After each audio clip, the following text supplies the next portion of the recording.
சொல்கிறாங்க? disorder. It's a major mental illness. Extremes of emotions. நிறைய case பெண்டிங்ல இருக்கியா? சொல்றத மட்டும் செய். சொல்றா. எங்கேயோ மிஸ் பண்ணியிருக்கேன். இதை முதல்ல இருந்து ஆரம்பிக்கணும்.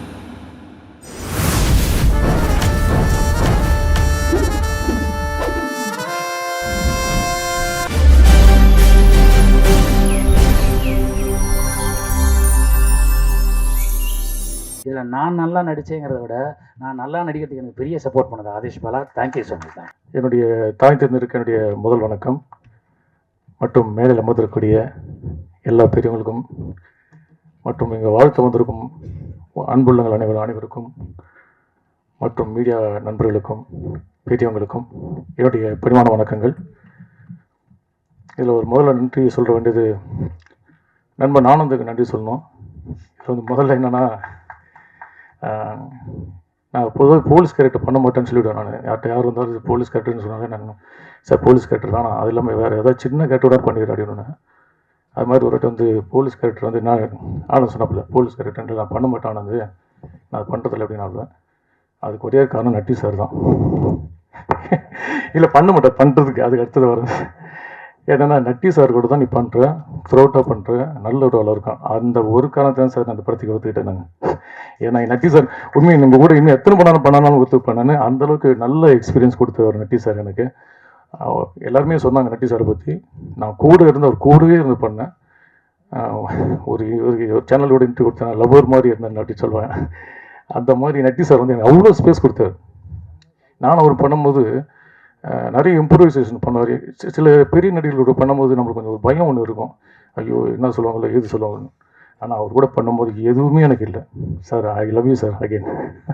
நன்றி சார், தேங்க்யூ. இது இன்னொரு விஷயம், சின்ன ஒரு விஷயம் ஷேர் பண்ணிக்கிறேன்.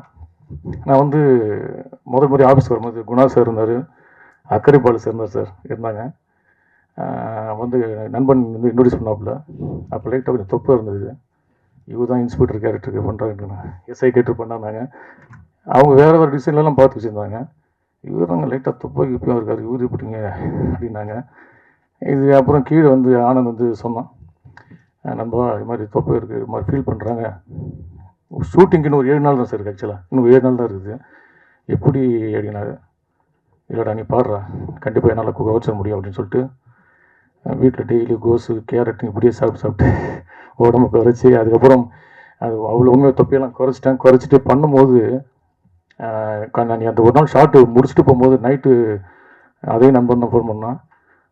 சுகுணா மேடம் சரி, ப்ரொடியூசர் சார் சரி, ரொம்ப ஹாப்பிடா, எல்லாமே வந்து நீ தொப்பியை பார்த்து வருத்தப்பட்டாங்க, ஆனால் தொப்பியே இல்லாமல் குறைச்சிட்டு வந்துட்டேன் அப்படின்னு. அக்கரைபால் சார்லாம் ரொம்ப சந்தோஷப்பட்டார். அவர் எங்கே இருக்கான்னு தெரியல, அக்கரைபால் சார். அவர் ரொம்பவே ஸோ அந்தளவுக்கு வந்து இந்த படம் வந்து அவ்வளோ, ஏன்னா நல்ல படம் நட்டி சார் வரும்போது இந்த படத்தை மிஸ் பண்ணவே கூடாது அப்படின்றது தான் அந்த படம். அந்த அளவுக்கு நான் ஒர்க் அவுட் பண்ணேன். ஒரு நடிகனுக்குரிய கடமை தான் இது. நான் ஒன்றும் பெருசான ஒன்றும் பண்ணல. ஒரு நடிகன் அந்த கேரக்டரை மாறுறதுக்கு நம்ம சின்ன விஷயம் எடுத்துக்கணும், அந்த விஷயம் தான் பண்ணேன். நன்றி சார். டைரக்டர் குணா சாருக்கு என்னுடைய ரொம்ப நன்றி. எனக்கு பல வருட நண்பர் குணா சார்.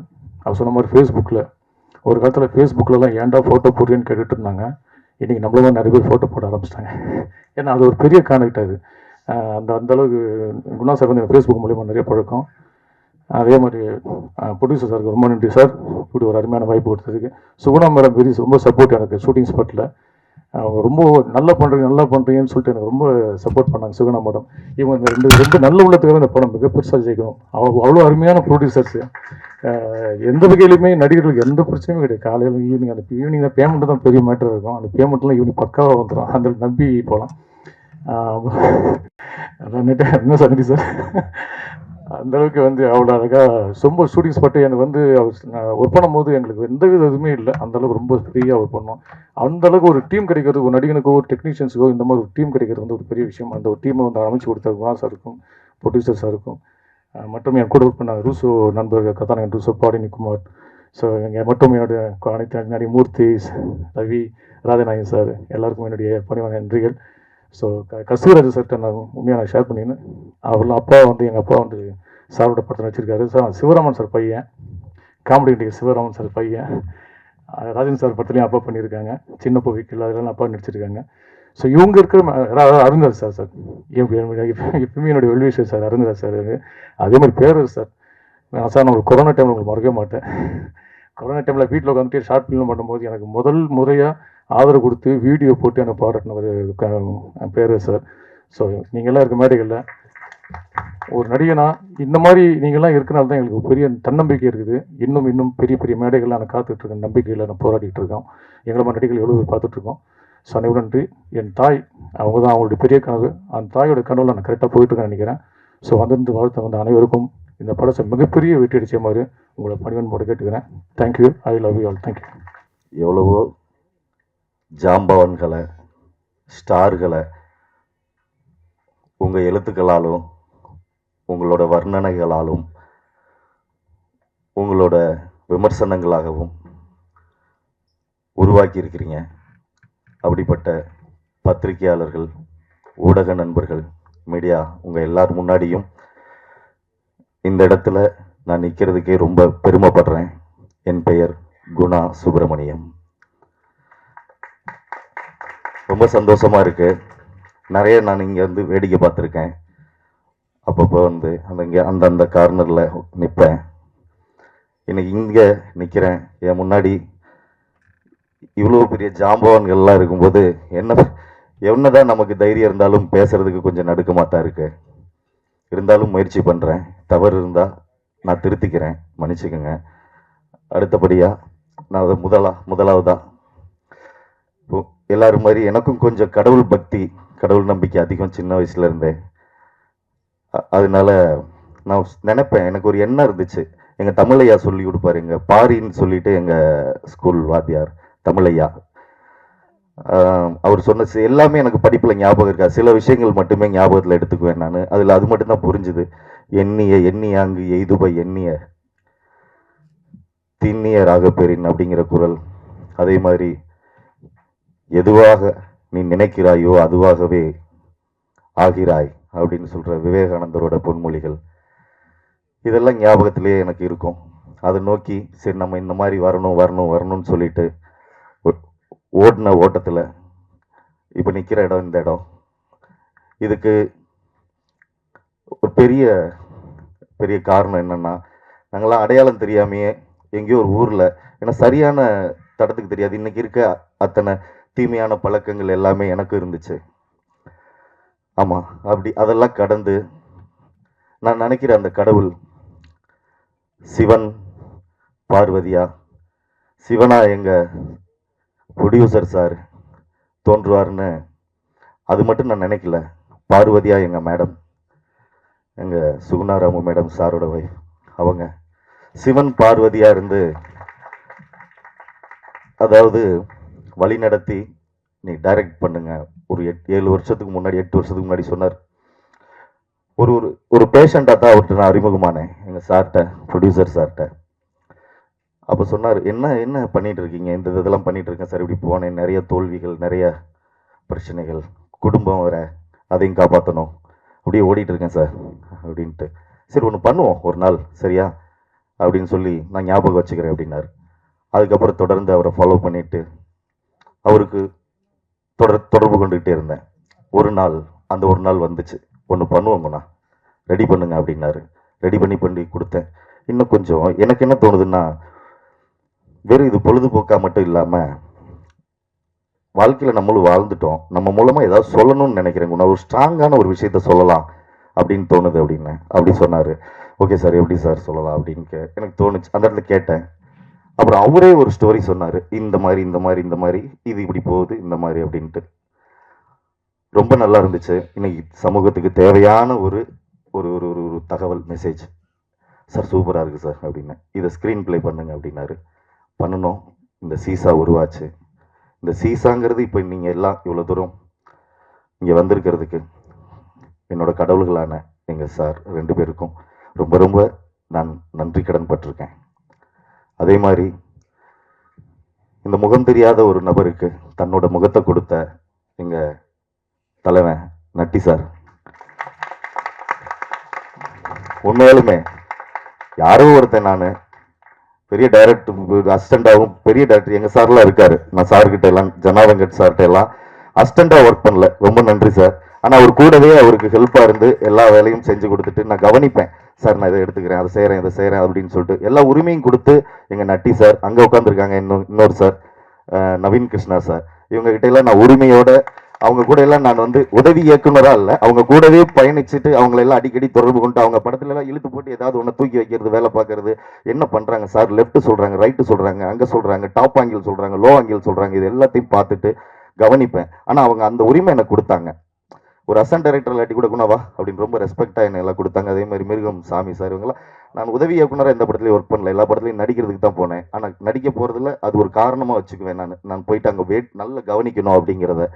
அது அப்படி வந்தவன் இப்படி யாரோ ஒருத்தனுக்கு ஏன் நம்ம செய்யணும் அப்படிங்கிற எண்ணம் இல்லாமல் ரொம்ப ஐயோ எப்படி சொல்கிறது, அதாவது ஒவ்வொருத்தவங்களும் வாழ்க்கையில் நிறையா சொல்லுவாங்க, மோசமான மனிதர்கள் இந்த உலகத்தில் ரொம்ப ஜாக்கிரதையாக இருக்கணும் அப்படி இப்படிலாம் பேசுவாங்க. நான் வேகமாக பேசிடுறேங்க, சொல்ல வேண்டிய கடமை அதனால சொல்லிட்டு இருக்கேன். மோசமான மனிதர்கள் நிறைய இருக்காங்க, கவனமாக இருக்கணும்ன்ட்டு. ஆனால் தேடுனா தங்கமும் வைரமும் முத்தும் கிடைக்கும் அப்படிங்கிறதுல நான் தேடி கண்டுபிடிச்ச என்னோட தங்கம் வைரம் முத்து எல்லாமே இங்கே உட்காந்துருக்கேன். என்னோட வைரம் என்னோட நட்டி சார். அப்பா அவரை பார்க்கும்போது எங்கள் ஸ்கூலில் வந்து கேஎஸ் வாதியார்னு ஒருத்தர் இருப்பார். அவருக்கு பார்த்தாலே பயமாக இருக்கும், அவர் நடந்தாலே பயம், அவர் பார்த்தாலே பயம், நாங்களாம் நடுங்குவோம் அவர் வந்தாலே, அந்த அளவுக்கு இருக்கும். சாரை பார்க்கும்போது எனக்கு வந்து அந்த முகத்தில் வந்து எந்த படத்துலையும் சார் அழுது நடித்த மாதிரி எனக்கு தெரியலையா, சார் அப்படியே கம்பீரமாகவே பார்த்துட்டோம், நம்ம கம்பீரமாகவே பார்த்துட்டோம். அப்படிங்கும்போது எனக்கு சார் இருக்கும்போது மட்டும் பேசுறதுக்கு வரவே வராது. சார்கிட்ட போய் உட்காந்தேன்னா திக்குவேன் நான், அந்த மாதிரி எனக்கு இருக்கும். சார்கிட்ட அது என்னமோ தெரியல, கமல் சார் சொல்ற மாதிரி என்ன மாயமோ தெரியலங்கிற மாதிரி அவரு இப்ப கூட அவரை பார்த்தாங்க நின்னுக்குது, இங்கிட்டு நின்று பேசும்போது நல்லா இருக்கு. உண்மையாலுமே சொல்றேன், ஒரு மனித நேயமிக்க மனிதர், சாதாரண ஒரு பையன், இவனுக்கு ஏன் செய்யணும், பணம் அவருக்கு நிறைய அவருக்கு கொடுக்குறாங்க, பெரிய பெரிய படங்கள்ல எல்லாம் வாய்ப்பு இருக்கு, பெரிய பெரிய படங்கள்ல எல்லாம் அவரை வந்து நல்ல ரெஸ்பெக்ட் பண்ணி நல்ல பொசிஷன்ல வச்சு பாதுகாப்பா கேரவன்ல வச்சு பார்த்துக்குவாங்க. அந்த அளவுக்கு அவருக்கு வந்து இன்னைக்கு வந்து மார்க்கெட் இருக்கு. அப்படி ஒரு மனுஷன் பண்றேன்பா உனக்காக பண்றேன் டைரக்டர்னு என்ன கூப்பிட்டாரு. ஐயோ எனக்கு தூக்கி வாரி போட்டுருச்சு, டைரக்டரா என்னடா இது அப்படின்ட்டு. எனக்கு அப்படியே என்னமோ பறப்பாங்க இந்த சினிமாவில் நம்ம சிஜியில் சங்கர் சார் காமிக்கிற மாதிரி பறக்க ஆரம்பிச்சிருச்சு. டைரக்டரே அப்படின்னாரு. எப்பா இன்னமும் என் காதுல வந்து அது தாட்டி என்ன டைரக்டர்னு கூப்பிட்ட, டைரக்டரே அப்படின்னு கூப்பிட்ட ஒரு நபர். என்னால சொல்ல வார்த்தைகள் இல்லை, அந்த அளவுக்கு எனக்கு இப்ப கூட எனக்கு என்னென்னமோ பண்ணுது நெஞ்சுக்குள்ள இங்க நிற்கும் போதே. அந்த அளவுக்கு நான் நட்டி சாரோட பார்க்கறதுக்கு முன்னாடி இவர் ஒரு நல்ல நடிகர், சூப்பரா நடிகர், பக்காவா பேசுற, டயலாக் டெலிவரி பயங்கரமா இருக்கு அப்படின்ட்டு. ஆனா பார்த்ததுக்கு அப்புறம் பார்த்தா இப்படி இப்படியெல்லாம் மனுஷங்க இருப்பாங்களா அப்படின்னு சொல்லிட்டு உரிமை எடுத்து பேசுவார் நிறையா. அது அந்த இதெல்லாம் எல்லாமே நல்லா இருக்கும், ஸ்வீட்டா இருக்கும் அவரோட ஒவ்வொரு நடவடிக்கைகளும். இந்த படத்துல அவரை நான் இயக்குனேன் அப்படிங்கிறது எனக்கு ரொம்ப பெருமையா இருக்கு. ரொம்ப ரொம்ப ரொம்ப நன்றி sir. Thank you sir, thank you so much. சொல்ல வார்த்தைகள் இல்லை சார், நன்றி சார். அதே மாதிரி ஒவ்வொருத்தவங்களும் இந்த படத்துல இருக்க எல்லாருமே ரொம்ப ரொம்ப முக்கியம். அப்படி என்னோட இந்த முதல் பையனை வந்து எனக்கு அவ்வளவு அனுபவங்களை கொடுத்துச்சு. நண்பர் அன்பு தம்பி நிஷாந்த் ரூஷோ ஒரு டெடிகேட்டிவான ஆர்டிஸ்ட். நான் இங்கிலீஷ்ல கொஞ்சம் பிள்ளையா பேசுவேன், இருந்தாலும் கொஞ்சம் தப்பா இருந்தா எடுத்துக்காதீங்க, நான் முயற்சி பண்ணிட்டு இருக்கேன் பேசுறதுக்கு. டெடிகேட்டிவான ஆர்டிஸ்ட், சூப்பர் பர்ஃபார்மன்ஸ் பண்றாரு, நல்ல அந்த படத்துல பண்ணியிருக்காரு. அதாவது இவரை சொல்லும் போது நட்டி சாரை சொல்லணும். ஏன்னாக்க இப்படி ஒரு கோ ஆர்டிஸ்டா இன்னொருத்தர் வந்து படத்துல நடிக்கிறாரு அப்படிங்கும்போது, டபுள் ஹீரோ ரோல் அப்படிங்கும்போது அதையும் நினைக்கல நட்டி சார், அதுக்கும் ரொம்ப ரொம்ப தேங்க்ஸ். அதுல வந்து நம்ம சார் வந்து நம்ம நண்பர் நிஷாந்த் ரூஷோ வந்து நல்லா பண்ணியிருக்காரு, நல்ல ஸ்கோர் பண்ணுவாரு, ஒரு நல்ல நட்சத்திரமா வருவாரு, அதுல எந்த மாற்று கருத்தும் இல்லை. தேங்க்யூ ஸோ மச் பிரதர், ரொம்ப நன்றி. அதே மாதிரி பாடினி குமார், எங்க படத்தப்பதான் இவங்க அந்த வெப் சீரிஸ் நடிச்சாங்கன்னு நினைக்கிறேன் இல்லையா, அது முன்னாடியே வந்துருச்சு. நாங்கள் கொஞ்சம் லேட்டாக வந்திருக்கிறோம், நீங்கள் லேட்டஸ்ட்டாக நடத்துவீங்க, பண்ணி கொடுக்கணும்னு வேண்டிக்கிறேன். அதே மாதிரி பாடினி குமார் ரொம்ப நல்ல பொண்ணு, அபாரமான ஒரு பர்ஃபார்மன்ஸு. கிளிசரின் போட்டுக்கிறியாமா அப்படின்னு சொல்லி நாங்கள் கொண்டு போய் கொடுக்கும்போது, இல்லை சார் நான் பண்ணிக்கிறேன் அப்படின்னு சொல்லிட்டு அப்படியே அழுவாங்க, அந்த டேக்கில் அப்படியே பண்ணுவாங்க. அப்படி பண்ணுவாங்க, அந்தளவுக்கு ஒரு டெடிகேட்டிவான ஆர்டிஸ்ட். நான் கொண்டு போவேன், இந்த மேக்கப் பண்ணுங்கப்பா, கிளிசரின் எங்க அப்படின்னு சொல்லிட்டு எடுத்துகிட்டு கொண்டு போயிட்டு கொடுக்கும்போது டக்குன்னு அதை இல்லை சார் பரவாயில்ல சார் அப்படின்னு போட்டு அப்படி நடிச்சிருவீங்களான்னு கேட்டால் அப்படி நடிப்பாங்க. அந்த மாதிரி ஒரு டெடிகேட்டிவான ஆர்டிஸ்ட். வாழ்க வளமுடன், நல்லா வருவீங்கம்மா. வாழ்த்துற அளவுக்கு நான் பெரிய ஆள் இல்லை, பெரியவங்க இருக்க இடத்துல வாழ்த்துறதுனால நீங்கள் வந்து பெரிய ஆளாக வருவீங்க. நன்றிம்மா. அதே மாதிரி வந்து எங்கள் படத்தில் யார் பேராவது விட்டு போயிடுச்சுன்னா தப்பாக எடுத்துக்கிங்கன்னு நான் முக்கியமானவங்க அப்படிங்கிறதுல எல்லாத்தையும் சொல்லிடுறேன். முக்கியமானவங்க எல்லாருமே அதில் வந்து நான் குறிப்பிட்டு சில பேரை நேரம் கருதி மட்டும் சொல்லிக்கிறேன். அதே மாதிரி வந்து நம்ம மூர்த்தி ஒரு சூப்பரான ஆக்டர், வளர்ந்துக்கிட்டு வராரு, நல்ல நண்பர், ஒரு முக்கியமான ரோல் பண்ணியிருக்காரு. நண்பர் தம்பி, அன்பு தம்பி கார்த்தி, ஆர்எஸ்ஆர் ரவி கார்த்திங்கிற ஒரு ரோல் பண்ணியிருக்காரு, அழகாக வளர்ந்துக்கிட்டு வராரு, ஒரு முக்கியமான ரோலில் பண்ணியிருக்காரு. ப்ரொடியூசர் ராஜநாயகம், எங்கள் சார் மஞ்சக்குருவின்னு ஒரு படத்தை ப்ரொடியூசர் அந்த கும்ஃபு ஃபைட்டர், கும்ஃபு மாஸ்டர் நம்ம படத்தில் வந்து ஒரு முக்கியமான ரோல் பண்ணியிருக்காரு. அப்புறம் வந்து இன்னும் வந்து எஸ்ஆர் ஆனந்தகுமார் இந்த படத்தில் ஒரு ரோலும் பண்ணியிருக்காரு. என்னோட இணை இயக்குனர், இந்த படத்தோட இணை இயக்குனர் அண்ணனுக்கு ரொம்ப நன்றி. என்னோட உதவி இயக்குனர்கள் யாசிக்கு, சிவா, பொன்னி, ஜெயராம் இவங்க எல்லாமே வந்திருக்காங்க. எல்லாருக்கும் என்னோட நன்றி. அதுக்கப்புறம் இன்னொரு முக்கியமான விஷயம், இந்த மேடையில் நான் வந்து ரொம்ப எனக்கு சந்தோஷம் என்னன்னாக்க, நாம் பார்த்து வியந்த இயக்குனர்கள்லாம் இங்கே உட்காந்துருக்காங்க. நாம் பார்த்து வியந்த இயக்குனர்கள் அதான் அன்பு நண்பர் அந்த பக்கம் சாரி பிரதர், ஏன் அப்படி இதில் ஓவர்லேப்பில் இருக்கீங்க? அப்போ நன்றி பிரதர். அது ஆதேஷ் பாலா ரொம்ப நல்ல கேரக்டரு, நிறைய ஃபாலோவர்ஸ் வச்சுருக்காரு ஃபேஸ்புக் இதில் எல்லாம். அருமையான நண்பர், உற்சாகம் தர்ற மாதிரி இருக்கும் அவரோட ஒவ்வொரு பேச்சும். தட்டி கொடுப்பாரு, நல்லா இருங்க, நல்லா சூப்பர் பிரதர் அப்படின்னு சொல்லி பேசுவார். அவர் நல்ல நடிகர், நம்ம ஒரு நல்ல காமெடி நடிகர் சிவராமன் அவங்க சன்னு. ரொம்ப நன்றி பிரதர், நீங்கள் நம்ம படத்தில் இருந்ததுக்கு ரொம்ப நன்றி பிரதர். அப்புறம் வந்து ஆமாம், அவர் கதாநாயகனில் கடைசியாக சொல்லணும். சரண் வந்து கதாநாயகன், கடைசியாக சொல்லிடுறேன், டக்குன்னு போயிடுவோம். அப்புறம் என்னன்னாக்கா, நான் பார்த்து வியந்த என்னோட இயக்குனர்கள் ரொம்ப எனக்கெல்லாம் நான் அழுவேன். அந்த என் ஆசை ராசாவே அப்படின்னு நினைக்கிறேன் அந்த படம். அதுல எல்லாம் சாரோட, கஸ்தூரி ராஜா சாரோட அந்த ஒவ்வொரு இதுலேயும் தண்ணி வந்துடும் எனக்கெல்லாம். இந்த அழுக சீன், சிரிக்கிற சீனில் கூட உருன்னு உட்காந்து பார்த்துருவேன் நான், அவ்வளோ சீக்கிரம் சிரிப்பு வராது. இந்த அழுக சீன் மட்டும் படத்தில் வந்துருச்சுனாக்கா எனக்கு ரொம்ப கண்ணிலெல்லாம் தண்ணி வந்துடும். அந்த மாதிரி சாரோட படங்கள்ல அவ்வளோ சென்டிமெண்ட் இருக்கும். எனக்கு ரொம்ப பிடிச்ச ஒரு இயக்குனர்களில் பாரதி ராஜா சார், கஸ்தூரி ராஜா சார் இப்படி ரைமிங்காக சொல்லிட்டு வரும்போது நான் நேசிக்கிற, என் மனசு ஒப்புக்கிற, நான் வந்து டாப்புன்னு நினச்ச என்னோட இயக்குனர்களில் எங்கள் ஐயா கஸ்தூரி ராஜா சார். அவர் என் ஃபோனில் பேசும்போது நிறைய விஷயங்கள் சொன்னார். அதெல்லாம் நான் வந்து உங்களுக்கு சொல்லணும்னு நினைக்கிறேன், நேரம் இருந்தால் அதை நான் சொல்கிறேன். கஸ்தூரி ராஜா சார் அவர்களே, நீங்கள் வருகை தந்ததற்கு என் மனமார்ந்த இதயம் கணிந்த நன்றி. எங்கள் விடியல் ஸ்டுடியோஸ் பேனர் சார்பாக உங்களை வருக வரவேற்கிறோம். அப்புறம் வந்து அடுத்து பேரரசு சார், விஜய் சாரை வச்சு பட்டையை கிளப்பியிருப்பாரு. இப்படிப்பட்ட ஜாம்பவான்கள் எல்லாம் கூட நான் வந்து பேர் சொல்றதுக்கு, அவங்க இருக்கும்போதே சொல்றதுக்கு நான் நிற்கிறதுக்கே எனக்கு வந்து ரொம்ப மகிழ்ச்சியா இருக்கு, சந்தோஷமா இருக்கு, சொல்ல வார்த்தைகள் இல்லை. பேரரசு சார் அவர்களை வருக என வரவேற்கிறேன். அப்புறம் ராஜன் சார், நிறைய சேனல்ஸ்ல அவரோட பேச்சுக்கு மயங்காத ஆட்கள் எல்லாம் ரசிகர்கள் இருக்காங்க. அந்த அளவுக்கு ஒரு நல்ல ஒரு தயாரிப்பாளர், விநியோகஸ்தர், இந்த மாதிரி எல்லாம் அவரை பன்முகங்கள், அவருக்கு நடிகராகவும் அவரும் வருகை தந்ததற்கு ஐயா அவர்களை வருக என வரவேற்கிறேன். மேக்சிமம் யாரையாவது விட்டுருந்தாக்க 5.1 Anand sir, dance master sir, fight master sir, இன்னும் இருக்கிற என்னோட அன்பு நண்பர்கள், சகோதர சகோதரிகள், இந்த படத்தில் ஒர்க் பண்ண எல்லாருமே முக்கியமானவங்க. யார் பேராவது சொல்ல மறந்துருந்தேன்னா நன்றி.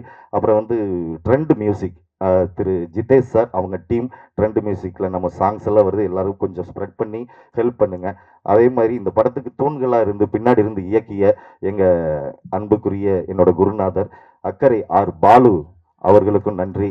அவர்களுக்கு நான் வந்து ரொம்ப கடமைப்பட்டிருக்கேன். அதே மாதிரி மேனேஜர் ராஜன் சார், அவரும் வந்து தூண்களாக இருந்து ஓடியாந்து இந்த ப்ராஜெக்டை நல்லபடியாக முடிச்சு கொடுத்தாங்க. ரொம்ப நன்றி சார். ரொம்ப நேரம் எடுத்துக்கிட்டேன்னு நினைக்கிறேன், சாரி. அடுத்து வந்து கேமராமேன், அப்புறம் டெக்னீஷியன், எல்லாருமே நல்லா உழைச்சிருக்கீங்க. யார் பேராக சொல்லலைன்னா தயவு செஞ்சு தப்பாக நினச்சிக்கங்க, ப்ளீஸ். மறந்துருப்பேன், இப்படி சொல்லி நான் லேட்டாவது, நிறைய பேர் பேசணும், சாரி, நன்றி. இசையமைப்பாளர் அழகாக இசையமைச்சிருந்தார் இந்த நிகழ்வின் கதாநாயகன், அவருக்கும் என்னோட நன்றியும் வாழ்த்துக்களும். சூப்பர் ஸ்டார், அவர் நல்லா பண்ணியிருக்காரு மியூசிக்கில், நல்லா வளர்ந்து வரணும். தேங்க்யூ சரண்குமார் சார், நன்றி சார், நன்றி. யார் பேராவது விட்டுருந்தா மன்னிச்சுங்க, ரொம்ப நேரம் எடுத்துகிட்டு. Thank you so much. சீசா ஒரு சைக்கலாஜிக்கல் த்ரில்லர் ஃபிலிம், நட்டி சாரோட ஃபர்ஸ்ட் டைம் ஒர்க் பண்ணுறேன், ரொம்ப சந்தோஷம் சார். அப்புறம் நம்ம இந்த போலீஸ் கேரக்டர்லாம் நிறைய படத்தில் பார்த்துருக்கோம், ஒரு படத்துலையும் யூனிக்காக அது ஒரு விஷயம் ஒன்று பண்ணுவார். இந்த படத்துலையும் அதே மாதிரி அந்த இன்வெஸ்டிகேஷன் பேட்டர்ன் ஆகட்டும் ரொம்ப வித்தியாசமாக இருக்கும் சார். இந்த Natty and Nishanth brother amazing performer, ரொம்ப நல்லா பண்ணியிருந்தார். குறிப்பாக ஒரு சீன் சொல்லணுன்னா, செகண்ட் ஹாஃபில் ஒரு சீன் இருக்கும், ஒரு 60 செகண்ட்ஸ் அந்த சீனு, பட் அவ்வளோ ஒரு சேஞ்ச் ஓவர்ஸ் அதில் பண்ணியிருப்பார். ஸோ அதுக்கு மியூசிக் பண்ணுறது ரொம்ப சேலஞ்சிங்காகவும் இன்ட்ரெஸ்டிங்காகவும் இருந்தது. Amazing brother. And பாடினி amazing performer, dancer. இந்த படத்துலையும் ரொம்ப நல்லா பண்ணியிருந்தீங்க. எல்லோரும் ஹார்ட் பீட்டில் நம்ம பார்த்துருக்கோம் அவங்கள தாண்டி இந்த படத்தில் இப்போ பார்ப்போம். And director Guna sir. So sir first படமாக இருந்தாலும் உங்ககிட்ட நிறைய கற்றுக்கிட்டேன் சார். ஸோ உங்ககிட்ட கற்றுக்கிட்டது மெயினாக டீம் மேனேஜ்மெண்ட் சார். எவ்வளோ அழகாக இந்த டீமை மெயின்டைன் பண்ணி இன்றைக்கி இந்த ஆடியோ லான்ச் விழாக்கு வந்திருக்கோம். சந்தோஷம். ஸோ கடைசி வரைக்கும் நம்ம எதுவும் ஒரு மிஸ் அண்டர்ஸ்டாண்டிங் இல்லாமல் டெக்னீஷியன்கிட்ட எப்படி கேட்டால் அந்த வேலை நல்லபடியாக முடியும் சாருக்கு நல்லாவே தெரியும். ஸோ அதனால அழகாக வேலை வாங்கியிருக்காரு எல்லாரையும். இது அவர்கிட்ட நான் கற்றுக்கிட்ட விஷயம் சார். இது ப்ரொடியூசர் சார். ஸோ ப்ரொடியூசர் இந்த படம் நான் அவருக்கு பண்ணது எனக்கு ஒரு பெரிய ஆப்பர்ச்சுனிட்டியாக பார்க்குறேன். ஸோ எல்லா டெக்னீஷியனுக்கும் இப்படி ஒரு ப்ரொடியூசர் அமையணும்னு ஒரு ஆசை இருக்கும். அது வந்து செந்தில்வேல் சார். அவர் வந்து என்ன பண்ணார்னா லைக் ஒரு க்ரியேட்டிவ் ஃப்ரீடம், ஃபினான்ஷியல் ஃப்ரீடம் எல்லாமே எனக்கு கொடுத்தார். ஒரு உதாரணம் சொல்லணும்னா சாங்ஸ் பண்ணும்போது சார் இந்த சாங்க்கு இந்த சிங்கர் போகலாம் அப்படின்னு சொல்லுவேன். அப்படியா, என்ன பாட்டு பாடியிருக்காங்க அவங்க அப்படின்னு ஒன்று, சார் இதெல்லாம் பாடியிருக்காங்க, ஓகேவா நம்ம பாட்டுக்கு நல்லா இருக்குமா, ஓகே அப்போ போயிடு. ஸோ அந்த மாதிரி எனக்கு எல்லாமே பண்ணி கொடுத்தாரு அவர். தேங்க்யூ சார், ரொம்ப சந்தோஷம். அண்ட் நீங்கள் கேட்ட 3 பாடல்கள் எல்லாமே அவர் எழுதின லிரிக்ஸ் அது. ஸோ ஒரு ப்ரொடியூசர், லிரிசிஸ்ட், ஆக்டர், நிறைய அண்ட் எடிட்டர் வில்சி, அவரும் பேக்ரவுண்ட் ஸ்கோர் அப்போ நிறைய பயணம் இருந்தது, நல்ல அனுபவங்கள்.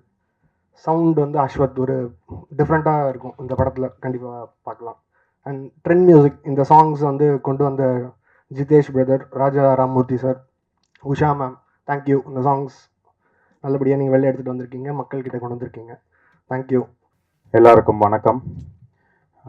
மேடையில் அமர்ந்திருக்கும் பெரியவர்களுக்கும் மேடையில் முன்னால் அமர்ந்திருக்கும் பெரியவர்களுக்கும் எல்லாருக்கும் வணக்கம். முக்கியமாக இந்த படத்தோட டைரக்டரை ஃபஸ்ட்டு என்னை மீட் பண்ணும்போது ஃபுல் ஸ்கிரிப்ட் சொன்னார். நான் சொன்ன சத்தியமாக முடியாது சார், என்ன அதில் 3 விதமாக நடிக்க சொல்கிறீங்க, அதில் வாய்ப்பே கிடையாது அப்படின்னேன். இதில் என்னைய வச்சு காமெடி பண்ணிடாதீங்க அப்படின்னேன். இல்லை பிரதர், நான் உங்கள் படங்கள் பார்த்துருக்கேன், ஒரு 2 படம் பண்ணியிருக்கீங்க, அதில் கண்டிப்பாக என்ன உங்களால் முடியும், என்னால் அவுட்புட் கொண்டு வர முடியும்னாரு. சரி, என்னை நம்பி இந்த வாய்ப்பை கொடுத்ததுக்கு நன்றி டேரக்டர் சார். அண்ட் இதை ஒத்துட்டு ஓகே இவனை ஒரு கேரக்டராக இந்த படத்தில் ஒரு முக்கியமான ஒரு கேரக்டராக போடலான்னு ப்ரொடியூசர் சார் உங்களுக்கு ரொம்ப நன்றி. அண்ட் முக்கியமாக இந்த படத்தில் the legendary actor and cinematographer Natty சாருக்கு உங்களுக்கு ரொம்ப தேங்க்ஸ் சார். என்னென்னா இவ்வளோ பெரிய ஒரு லெஜெண்டரி ஆக்டர் அண்ட் சினிமாட்டோகிராஃபர் நீங்கள் வந்து ஒரு ஒரு ஒரு அப்கமிங் ஆர்டிஸ்ட்க்கு ஒரு ஸ்க்ரீன் ஸ்பேஸ் கொடுத்து இந்த இடத்துல நிற்க வைக்கிறீங்க அப்படின்னா அது ஒரு பெரிய விஷயம். ஏன்னா எல்லா ஆக்டர்ஸும் அது பண்ணுறது கிடையாது. ஸோ அந்த மாதிரி நீங்கள் இப்படி அப்கமிங் ஆர்டிஸ்ட்டுக்கு சப்போர்ட் பண்ணி எங்கள் எல்லாரையுமே இங்கே ஸ்டேஜுக்கு மேலே ஏற்றி இப்படி நிற்க வச்சதுக்கு ரொம்ப நன்றி sir. Thank you so much sir. And heroine Padini thank you so much. And Murthy, Ravi bro, எல்லாருக்கும் ரொம்ப தேங்க்ஸ். மூர்த்தி பிரதர், நிறையா ட்ராவல் பண்ணியிருக்கோம், தேங்க்யூ ஸோ மச். அண்ட் முக்கியமாக இந்த படத்தோட கதாநாயகன், இந்த விழாவோட கதாநாயகன் Charan brother, the music has come out really well, நல்லா பண்ணியிருக்கீங்க, சூப்பர்பாக இருக்குது சாங்ஸ் கேட்கவே. So thank you brother. And thank you all. நீங்கள் எல்லாருமே என்னோட படம் பண்ணுறதுக்கு நன்றி சொல்லி பருந்தாகுது ஊர்க்குருவி இந்த ப்ரெஸ் மீடியா சப்போர்ட் பண்ண மாதிரி இந்த படத்துக்கும் கண்டிப்பாக நீங்கள் சப்போர்ட் பண்ணுவீங்கன்னு நம்புகிறேன். ஸோ உங்களோட ஆதரவில் நாங்கள் இந்த படத்தை January 3 ரிலீஸ் பண்ணுறோம். உங்களோட சப்போர்ட்டில் தான் இந்த படம் ரிலீஸ் ஆகுது. ஸோ நீங்கள் எல்லாருமே படத்தை பார்த்து நல்லபடியாக எழுதுங்க. Thank you sir. And thank you for giving me this opportunity. Thank you all. வணக்கம். முதல்ல எங்களுக்காக பத்திரிகையாளர்கள் அண்ட் ஸ்டேஜில் இருக்க எல்லா மகான்கள் அவங்களுக்கும் ரொம்ப நன்றி சொல்லிக்கிறேன். எங்களுக்காக இவ்வளோ நேரம் டைம் ஸ்பெண்ட் பண்ணி வந்திருக்க எல்லாருக்குமே ரொம்ப ரொம்ப ரொம்ப நன்றி. ஃபர்ஸ்ட் ஆஃப் ஆல், இந்த படத்தோட கதையை வந்து குணா சார் எக்ஸ்பிளைன் பண்ணப்போ வந்து நான் ஒரு சேரில் நார்மலாக தான் உட்காந்துட்டு இருந்தேன். போக போக போக போக அந்த சேரோட நுனியில் வந்து கேட்க ஆரம்பிச்சிட்டேன், சார் நெக்ஸ்ட் என்ன அந்த மாதிரி ஒரு எதிர்பார்ப்போடு போச்சு அந்த கதை. அதே மாதிரி தான் எங்கள் படத்துலையுமே நீங்கள் நெக்ஸ்ட் என்னன்னு எக்ஸ்பெக்ட் பண்ணுற அளவுக்கு தான் எங்களோட ஃபிலிமும் இருக்கும். ஒரு சஸ்பென்ஸ் த்ரில்லர் மூவி எடுக்கிறது அவ்வளோ ஈஸி கிடையாது, ரொம்ப கஷ்டமான விஷயம். அந்த ஆடியன்ஸை ஒரு த்ரில்லிங்காக கொண்டு போகிறது. கண்டிப்பாக அவங்க எல்லாரையுமே வந்து ஒரு த்ரில்லிங்காகவே கடைசி வரைக்கும் என்ன நடக்க போகுதுன்னு ஒரு எக்ஸ்பெக்டேஷனோடு இந்த படம் அந்த கதை இருக்கும்னு நான் வந்து தெரிவிக்கிறேன். கண்டிப்பாக நீங்கள் எல்லாருமே பார்த்துட்டு சப்போர்ட் பண்ணுங்கள். Guna sir first of all என்னை வந்து பார்க்குறப்போ வந்து ஒரு டவுட், பண்ணிடுவியாமா அப்படின்னு சொல்லி. பட் ஆனால் அவர் எனக்கு நம்பி இந்த வாய்ப்பை கொடுத்ததுக்கு ரொம்ப நன்றி சார். அண்ட் ப்ரொடியூசர் சார், இந்த பொண்ணை போடலாமா, ஓகே போடலாம் பண்ணிடுவாங்க அப்படின்ற ஒரு ஆமாம் ஆமாம் சார் தான் வந்து என் மேலே ஒரு நம்பிக்கை வச்சு செலக்ட் பண்ணாங்க. ரொம்ப நன்றி sir, Senthil sir. So and Natty sir உங்கள் கூட எனக்கு ஸ்க்ரீன் ஸ்பேஸ் இல்லை, அதுக்கு நான் ரொம்ப வருத்தப்படுறேன். பட் ஆனால் கண்டிப்பாக ஃப்யூச்சரில் பண்ணணும்னு ஒரு அபிப்பிராயம் இருக்குது சார். ஸோ இங்கே என் கூட நடிச்சிருக்க ரவி, மற்ற எல்லாருக்குமே, என்னோடய ஃப்ரெண்டாக பண்ணியிருக்க எல்லாருக்குமே வந்து ரொம்ப நன்றி. என்னோட அந்த அளவுக்கு வந்து சப்போர்ட்டிவாக பண்ணாங்க. நிஷாந்த் ரசோவ், தேங்க்யூ நிஷாந்த். ரொம்ப சப்போர்ட்டிவான ஒரு கோஆக்டர். எனக்கு எது பண்ணாலுமே வந்து ரொம்ப ஒரு கோஆர்டினேஷனோட பண்ணணும் அப்படின்னு நினைக்கிற ஒரு கோஆக்டர். தேங்க்யூ நிஷாந்த் அந்தளவுக்கு. ஸோ கண்டிப்பாக சப்போர்ட் பண்ணுங்கள். உங்கள் எல்லாருக்குமே ஒரு எதிர்பார்ப்பை கொடுக்கக்கூடிய ஒரு படமாக இருக்கும்னு நான் நம்புகிறேன். தேங்க்யூ. படம் ரொம்ப நல்லா வந்திருக்கு. உங்களோட சப்போர்ட் கண்டிப்பாக தேவை. டிசம்பர் 3 ஜனவரி 3 ரிலீஸ் ஆகுது. நீங்கள் சப்போர்ட் பண்ணுங்கள். தேங்க்யூ. அனைவருக்கும் வணக்கம். ஆக்சுவலாக மைக்கேல்னா இங்கே யாருக்கும் பெருசாக தெரியாதுன்னு நினைக்கிறேன். போகும் இடம் வெகு தூரம் இல்லைன்னு ஒரு படம், அது நான் டைரக்ஷன் பண்ணேன். தேங்க்யூ. நான் இது 2வது மேடை எனக்கு இங்கே பிரசாத்தில் பார்த்தேன். வீடியோ இது ஆடியோ எல்லாம் பார்த்தேன். ரொம்ப நல்லா இருந்தது பிரதர். மியூசிக் டைரக்டர் உங்களோட ஒர்க் ரொம்ப நல்லா இருந்தது. டைரக்டர் சார் சூப்பராக இருந்தது. எனக்கு பெரிய எக்ஸ்பீரியன்ஸ் கிடையாது. பத்திரிகை ஊடக நண்பர்களுக்கு நன்றியை தெரிவிச்சுக்கிறேன். ஃபஸ்ட்டு என் படம் ரொம்ப சின்னதாக ஒரு படத்தை பண்ணிட்டு நாங்கள் கொண்டு போய் சேர்க்கறதுக்கு ரொம்ப கஷ்டப்பட்டோம். அது நிறைய பேருக்கு தெரியும்னு நினைக்கிறேன். அதே மாதிரி இந்த மாதிரி சின்ன படங்களுக்கு உங்களால் முடிஞ்ச இதை நீங்கள் பண்ணுங்கள். அது அவங்களுக்கு ரொம்ப யூஸ்ஃபுல்லாக இருக்கும். சீக்கிரம் தேட்டரில் இருக்கும்போதே அதை பண்ணிட்டீங்கன்னா ரொம்ப நல்லாயிருக்கும். தேட்டரை விட்டு ஓடிடிக்கு வந்ததுக்கு பிறகு பண்ணுறது ரொம்ப அது வேல்யூ கம்மி தான். தேட்டரில் இருக்கும்போதே பண்ணிங்கன்னா நல்லாயிருக்கும். தயவு செஞ்சு நல்லா எழுதுங்க. எழுதி வரக்கூடிய இளைய இயக்குனர்களை நீங்கள் தான் கொண்டு முன்னால் நிறுத்தணும். மற்றபடி வந்திருக்கக்கூடிய பெரியவர்கள் அவ்வளோ பேருக்கும் எனக்கு நான் நன்றி தெரிவித்துக் கொள்கிறேன். நன்றி. இந்த இனிய விழாவிலே கலந்து கொள்ளக்கூடிய இந்த நல்ல வாய்ப்பினை வழங்கிய நல்ல உள்ளங்களுக்கு முதற்கண் நன்றி கலந்த வணக்கங்களை தெரிவித்துக் கொள்கிறேன். ஒரு சீசா வந்து ஒரு அற்புதமான படம். நம்ம இயக்குனர் குணா வந்து எனக்கு ஒரு சகோதரர் மாதிரி, தம்பி மாதிரி. நீங்கள் தான் இந்த ரோலை பண்ணணும்னு சொல்லி ஒரு அற்புதமான ரோலும் கொடுத்துருக்காரு. ஒரு மாறுபட்ட ஒரு இந்த கதை அம்சம் வந்து ரொம்ப அற்புதமான கதை அம்சம். தயாரிப்பாளரோட கதை அவங்க வந்து நேரில் சந்தித்த ஒரு நிகழ்ச்சி. இன்றைய காலகட்டத்திற்கு மிகவும் தேவையான ஒரு விஷயம். இந்த விஷயம் அவர் சொல்ல வந்திருக்க விஷயம் அது வெளில சொல்லக்கூடாது, அது கதையோட இது. ஒரு அற்புதமான விஷயம், நாட்டுக்கு தேவையான ஒரு விஷயத்தை அதை அற்புதமாக ஒரு வடிவமைச்சு ரொம்ப அருமையாக வந்து பண்ணியிருக்காங்க. இந்த டீம் எல்லாருமே ஒரு குடும்பமாக தான் ஒன்றா தான் வந்து ஒர்க் பண்ணோம். நட்டி சாரோட முதலாக நான் நடித்தேன். ரொம்ப அற்புதமாக இருந்தது அந்த அனுபவம். இது ஒரு நம்ம குணா சார் வந்து ரொம்ப மெனக்கட்டு ரொம்ப நிறைய அதில் கான்சென்ட்ரேட் பண்ணி நல்லா பண்ணியிருக்காங்க. நம்ம கதாநாயகி பாடினி, அவங்கள பற்றி சொல்லணும். அந்த பாடினின்ற பேர் எனக்கு ரொம்ப பிடிச்சிருச்சு. அதனால் அது மைண்டில் ஏறிடுச்சு. நான் திரும்ப கேட்டேன், உன் பேர் பாடினியா? ஒரிஜினலாகவே உன் பேர் பாடினியா? ஆமாம் சார், எங்கள் அப்பா வந்து ரொம்ப தமிழ் பற்று, அதனால் எனக்கு வச்சாங்க அந்த பேரை அப்படின்னு சொல்லி. நல்ல ஒரு அருமையான கதை. பத்திரிகையாளர்கள் உங்கள் கையில் இருக்குது. நீங்கள் நிச்சயமாக வந்து இந்த படத்துக்கு வந்து நல்ல வரவேற்பு கொடுப்பீங்கன்ற நம்பிக்கை எனக்கு இருக்குது. ஏன்னா அதுக்கு உள்ளுக்குள்ள அந்த விஷயங்கள் அப்படி அமைஞ்சு இருக்குது. இந்த படத்தை சிறிய படம் பெரிய படம் என்று நீங்கள் நிச்சயமாக பார்க்க மாட்டீர்கள். இந்த படத்தை பெரிய படமாக ஆக்க வேண்டிய பொறுப்பு வந்து உங்கள் கையில் இருக்குது. அவங்க ரிலீஸ் பண்ணுற டைமும் ஒரு நல்ல டைமில் ரிலீஸ் பண்ணுறாங்க, பெரிய அப்போசிங் இல்லாமல். அதனால் இந்த படத்திற்கு முழு ஒத்துழைப்பு கொடுத்து இதை பெரிய அளவு கொண்டு வரணும். மேடையில் வீட்டிற்கும் நமக்கு கஸ்தூர் ராஜா சார் அவர்களுக்கும், அவர் இப்போ நிறையா நடிக்க ஆரம்பிச்சிட்டாரு. அடுத்த படத்துக்கு மைண்டில் வச்சுக்கோங்க. சார் அற்புதமாக பண்ண ஆரம்பிச்சிட்டாரு. ராஜன் அண்ணாவுக்கும், ராஜன் அண்ணா வந்து சொல்லுவாங்க இந்த படத்தை பற்றி. ஏன்னா அவங்க தான் சொல்லுவாங்க, சிறிய படத்துக்கு வந்து அதை வெளியில் கொண்டுட்டு வரதுக்காக அவங்க எந்த அளவுக்கு வந்து பல முயற்சிகள் எடுத்து செஞ்சிட்ருக்காங்கங்கிறது எனக்கு நல்லா தெரியும். ஆனால் இது ரொம்ப நல்ல படம், அற்புதமான படம். சிறிய படம் பெரிய படம்னு இல்லாமல் மக்களுக்கு தேவையான ஒரு அருமையான கருத்தை சொல்லியிருக்காங்க. நிச்சயமாக நல்லா வரும். தயாரிப்பாளர் அவர்களுக்கு சிங்கேரவலன் சார் தானே, செந்தில்வேலன் சார், செந்தில்வேலன் சார் அவர்களுக்கு என்னுடைய மனமார்ந்த நன்றி. ஏன்னா அற்புதமான ஒரு டீமை தேர்ந்தெடுத்துட்டு அவர் ஊர்லேருந்து வரவே மாட்டார். ஷூட்டிங் நடக்கிறப்பலாம் ஊர்லேயே இருப்பார். ஏன்னா அவர் டாக்டர், அந்த வேலையை பார்த்துக்கிட்டு அதில் பிஸியாக இருப்பார். அங்கேருந்து டைரக்ட் பண்ணியிருக்காரு பாருங்க.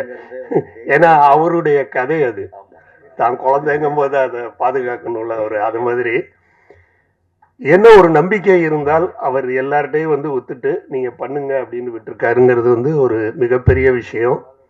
அதே மாதிரி ஆதேஷ் சொன்ன மாதிரி வந்து பேமெண்ட்லாம் அவங்க போகிறதுக்கு முன்னாடியே வந்து கொடுத்து விட்டாங்க. ரூசோவுக்கு வந்து ஒரு அருமையான கேரக்டர், ரொம்ப நல்லா பண்ணியிருக்காப்புல இதில். நானும் பார்த்தேன். ஏன்னா என்னை உட்கார வச்சுட்டு அவர் எடுத்துக்கிட்டு இருப்பார். அது நம்ம சொல்லக்கூடாது, பல டைரக்டர் நாங்கள் பலரை உட்கார வச்சுருக்கோம். அதனால் ரொம்ப அற்புதமான ஒரு கேரக்டர், ரொம்ப நல்லா பண்ணியிருக்காப்புல. எல்லாருமே நல்லா பண்ணியிருக்காங்க. படம் நிச்சயமாக பெரிய படமாக வரும். அதுக்கு உங்களுடைய பத்திரிகை நண்பர்களும் ஊடக நண்பர்களும் ஒரு நல்ல ஆதரவை கொடுத்து படத்தை வெற்றி பெற செய்ய வேண்டும் என்று மீண்டும் ஒரு முறை கேட்டுக்கொண்டு இந்த விழாவிலே கலந்து கொள்ளக்கூடிய இந்த நல்ல வாய்ப்பை வழங்கிய தம்பி குணா அவர்களுக்கு மீண்டும் எனது நன்றியை தெரிவித்துக் கொண்டு விடைபெறுகிறேன். அனைவருக்கும் வணக்கம். இயக்குனர் மைக்கேல் அவர் தன்னோட படத்துக்கு பேர் சொன்னார், போகும் இடம் தூரமில்லை.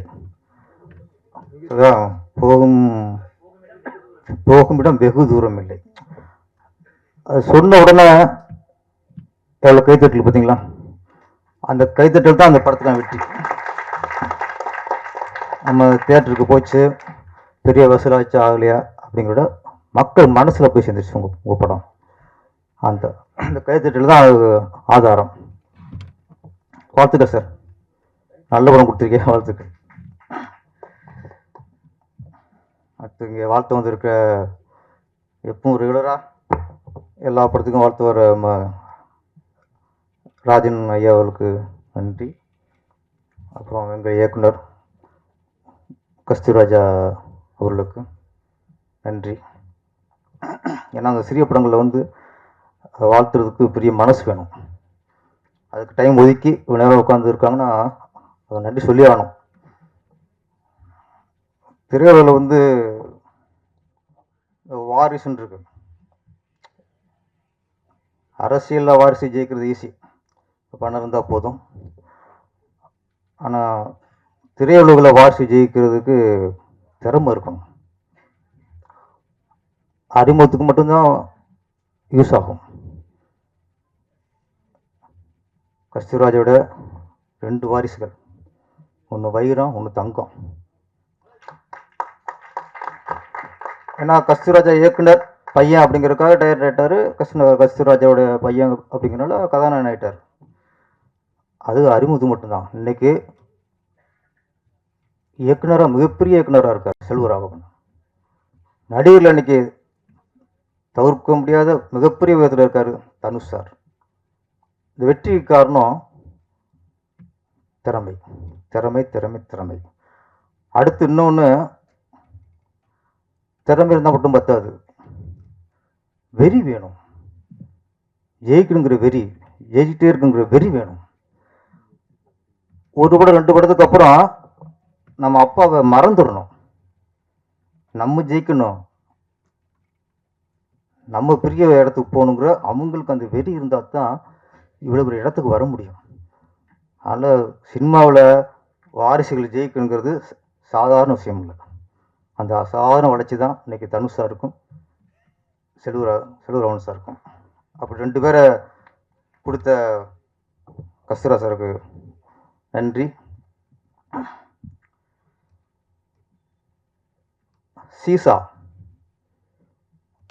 சீசானா மீனிங் எல்லாருக்கும் தெரியும். இந்த விளையாட்டு வாங்கல, பார்க்கெலாம் பார்த்துருப்பீங்க. இந்த பக்கம் ஒரு குழந்தை, அந்த பக்கம் குழந்தை இருக்கும். ஏற்று இறக்கு அப்படின்னு விளையாட்டு. அது விளையாட்டுலே சிறந்த விளையாட்டு சீசா. ஏன்னா மற்ற விளையாட்டுலாம் வெற்றி அடையுது ஓகே, ஒருத்தன் தோக்குறத நம்ம விரும்புவோம், ரசிக்க மாட்டோம், விரும்புவோம். இதுதான் ஒருத்தன் இறங்கும்போது ஏறவன் ரசிப்பான், திருப்பி இறங்கும்போது அவன் ரசிப்பான். ஏறி இறங்கும்போது இந்த விளையாட்டும் விளையாட்டில் அற்புதமான விளையாட்டு. இந்த படத்துக்கு இந்த தலைப்பு எந்த அளவுக்கு பொருத்தங்கிறது படம் பார்த்தா தான் தெரியும். ஆனால் இதுக்கப்புறம் சினிமாவில் பண்ணிட்டோம் சகஜம்தான். இயக்குனர் குணா சுப்பிரமணியத்திற்கு நீங்கள் இறக்கம் வரக்கூடாது, ஒன்லி ஏற்றம் ஏற்றம் ஏற்றம் தான். அவர்கிட்ட பிடிச்ச விஷயம் பக்தி, கடவுள் பக்தி. நம்ம ஒரு இயக்குனராக முயற்சி பண்ணுறோம். அப்போ ஒரு புடிசட்டை தொடர்ந்து 10-15 முயற்சி பண்ணி அதுக்கப்புறம் அப்பாயின்மெண்ட் வாங்கி அதுக்கப்புறம் அவர்கிட்ட கதை சொல்லி அந்த கதை பிடிச்சி போய் அந்த படத்து மூலமாக ஒருத்தர் இயக்குனர் ஆனார்னா நம்ம அங்கே கடவுள் நம்பணும்னு அவசியம் இல்லை, முயற்சி. அவருக்கு அது நல்லா இருக்குது, அவருக்கு திறமை இருக்குது. அந்த திறமையை புரிஞ்சுட்டு தயாரிப்பாளருங்கிற யார், சினிமா தொழில் உள்ளவர், படம் பண்ணுறவர், அது ஒரு வியாபாரம். அப்போ இந்த கதை சரியாக வரும்ட்டு வியாபாரத்துக்கு அந்த கதையை ஓகே பண்ணி அவரை இயக்குனர் ஆக்குறங்கிறது அந்த இயக்குனரோட திறமை தான், முயற்சி தான். இன்னைக்கு எங்கே கடவுள் பக்தி வேலை செய்யுதுன்னா, இங்கே இருக்க தயாரிப்பாளர் டாக்டர் செந்தில்வேலனும் அவர் திரைப்பட தயாரிப்பாளர் அல்ல, அவர் தொழில் டாக்டர். இவர் இங்கே ஒரு பேஷண்டாக போனவர், இவரை பற்றி அவர் விசாரிக்க, இவர் ஒரு தொழிலை பற்றி சொல்ல, அங்கே ஒரு டாக்டர் வந்து இவரை டைரக்டர் ஆக்குறாரு. அங்கே தான் கடவுள் இருக்கார். அது முயற்சி, திறமைக்கலாம் அடுத்த விஷயம். அப்போ அங்கே கடவுளை நம்பி ஆகணும். இன்னும் நல்லா சொன்னார், செந்தில் வேலன் எனக்கு சிவன், சூனா மேடம் எனக்கு சக்தி. நம்ம சாமியை வந்து கோயிலில் தேடணும் அவசியம் இல்லை, அங்கே போய் சிலையில் பார்க்கணும் அவசியம் இல்லை. தக்க சமயத்தில் நம்ம வாழ்க்கையில் யார் உதவி பண்ணுறாங்களோ அவங்க தான் கடவுள். அங்கே கடவுளுக்கு உருவம் இருக்கு. இப்போ இயக்குனர் குணா சுப்பிரமணியத்தை பொறுத்த வரைக்கும் சிவனோட உருவம் நம்ம லிங்கமா அதெல்லாம் இல்லை, செந்தில் வேலன் தான். சக்தியின் உருவம் சூனா மேடம் தான். என்னைக்கு ஒருத்தர் நமக்கு உதவி செஞ்சவரை தெய்வம் நினைக்கிறாங்களோ அவங்கள உயர்ந்த மணி யாருமே இல்லை சார். இங்கே குணா சுப்பிரமணியங்கிறது அவர் இயக்குனர் அப்படிங்கிறத விட முதல்ல ஒரு நன்றியுள்ள மனிதராக இருக்கார். அந்த அந்த நல்ல உள்ளமே நம்மளுக்கு வெற்றிக்கு வழிவகுத்துரும். அப்புறம் தயாரிப்பாளர் வெற்றி வேலன், சரி செந்தில் வேலன், அவர் மருத்துவராக இருந்தால் கூட அவருக்குள்ள ஒரு கலைஞர் இருந்திருக்காரு, அவங்களுக்குள்ள கதாசிரியர் இருந்திருக்கிறாரு சார். நம்மளை பொறுத்து எல்லாருக்குள்ளேயும் ஒரு கதை இருக்குது சார். எல்லா மனிதருக்குள்ளேயும் ஒரு ஒரு பிரச்சனை இருக்கும், ஒரு கதை இருக்கும். அது அவங்களுக்கு கதையாக தெரியாது. ஹோட்டலில் ஒர்க் பண்ணுறவங்களுக்குள்ள ஒரு கதை இருக்கும், குப்பை எழுறாங்களா அவங்களுக்குள்ள ஒரு கதை இருக்கும், துணிக்கடை ஒர்க் பண்ணுறவங்கள ஒரு கதை இருக்கும். எல்லாருக்குள்ளேயும் ஒரு கதை இருக்கும். நம்மள என்ன நினைக்கிறோம், அது கதையாக நினைக்கிறது இல்லை, நம்ம பிரச்சனை நினைக்கிறது. எனக்கு இந்த பிரச்சனை, எனக்கு தங்கச்சியால் பிரச்சனை, எனக்கு மச்சானால பிரச்சனை, எனக்கு பார்ட்னரால் பிரச்சனை. எல்லாருமே நமக்குள்ள கதையை பிரச்சனை சொல்லிட்டு இருக்கோம். ஆனால் டாக்டர் தான் அவருக்குள்ள பிரச்சனையை கதையாக சொல்லியிருக்காரு. அப்போ நம்ம பிரச்சனையா இல்லாமல் அதை கதையை பார்த்தாலே அதை ரசிச்சிடுவோம், நம்ம டெவலப் பண்ணுவோம் கதையை. அப்போ நமக்குள்ள பிரச்சனையை அதை நீ கதையை நினச்சி பாருங்கள், இது இப்படி போனால் எப்படி இருக்கும், இப்படி போனால் இப்படி நினச்சி பார்த்தாலே அங்கேயே நம்மளுக்கு இந்த மன அழுத்தம் போய் தேவையில்லாத ஒரு மன உளைச்சல் பிரச்சனை அதெல்லாம் போய் ஈஸியாயிரும். இன்னைக்கு இந்த மேடை கற்றுக்கிட்டது நட்டி சார், எந்த பிரச்சனை சரி இது ஒரு கதை அப்படின்னு கதையை உருவாக்கிட்டா முடிஞ்சு வச்சு பிரச்சனை ரொம்ப சால்வ் ஆயிரும். அதனால் ஒரு நல்ல கதாசிரியர் நம்ம திரையுலகம் கிடச்சிருக்காரு. கதாசிரியர் மட்டும் இல்லை, பாடலாசிரியர். இப்போ நான்லாம் பாட்டு எழுதுனேன், நான் ஒரு 15 வருஷம் இப்போ ஃபீல்டில் இருந்து அப்புறம் கம்போசிங் போகும்போது அந்த டியூனை கேட்டுட்டு நானாக சில இப்போ டம்மியா வாரிலாம் போட்டு ட்ரெயினை பண்ணி தான் நான் டயர்ட் ஆனதுக்கப்புறம் என் படத்தில் பாட்டு எழுதினேன். அது ரொம்ப ஈஸி. நம்ம இடத்துக்கு நம்ம எழுதுறதுலாம் ரொம்ப ஈஸி. அடுத்தவங்க கொடுக்குறத நம்ம அதுவும் திறமையான மற்றவங்க திறமை நம்மளுக்கு டெவலப் பண்ணிக்கிறது தானே. ஆனால் எடுத்த உடனே கதை, அடுத்து பாடல். சார் பாடல் கதை எழுதுறது கூட ஈஸி சார், ஆனால் பாடல் எழுதுறது ரொம்ப கஷ்டம். அது எழுதுறதும் தெரியும். அதுவும் இப்போ உள்ள மிஸ்டர்லாம் அவங்க போகிற டியூனுக்கு வார்த்தையை போட்டு ரொம்ப கஷ்டம். அப்போல்லாம் கொஞ்சம் இழுப்பாங்க, அப்படியே வார்த்தை போட்டுருவான். போவோமா ஊர்கோலம் ஈஸி வார்த்தை விழுந்துடும். இப்போ அப்படி இல்லையா, டட்டக்கு டக்கு டட்டக்கு டக்கு எங்கிட்ட வார்த்தை தர்றது. ஒரு வார்த்தையை மடக்கி மடக்கி கரிச்சு மடித்து பேண்ட் வைக்கிற மாதிரி இருக்கு. இப்போ அப்போல்லாம் அப்பல கரிச்சு பயணம் பண்ணுற மாதிரி. அப்போ இந்த சூழலில் இப்போ உள்ள மியூசிக் பாட்டு எழுதுறது மிகப்பெரிய சவால். அந்த சவாலில் ஃபஸ்ட்டு வெற்றி அடிச்சிட்டாரு நம்ம ப்ரொடியூசர். அதில் ஒரு வரி இருந்துச்சு, சூப்பர் வரிங்க. இந்த பூகோளத்தில் முதல் தலைவன் தமிழன் தான். இந்த பூமியிலே முதல் தலைவன், முதல் மனிதனும் தமிழன் தான்.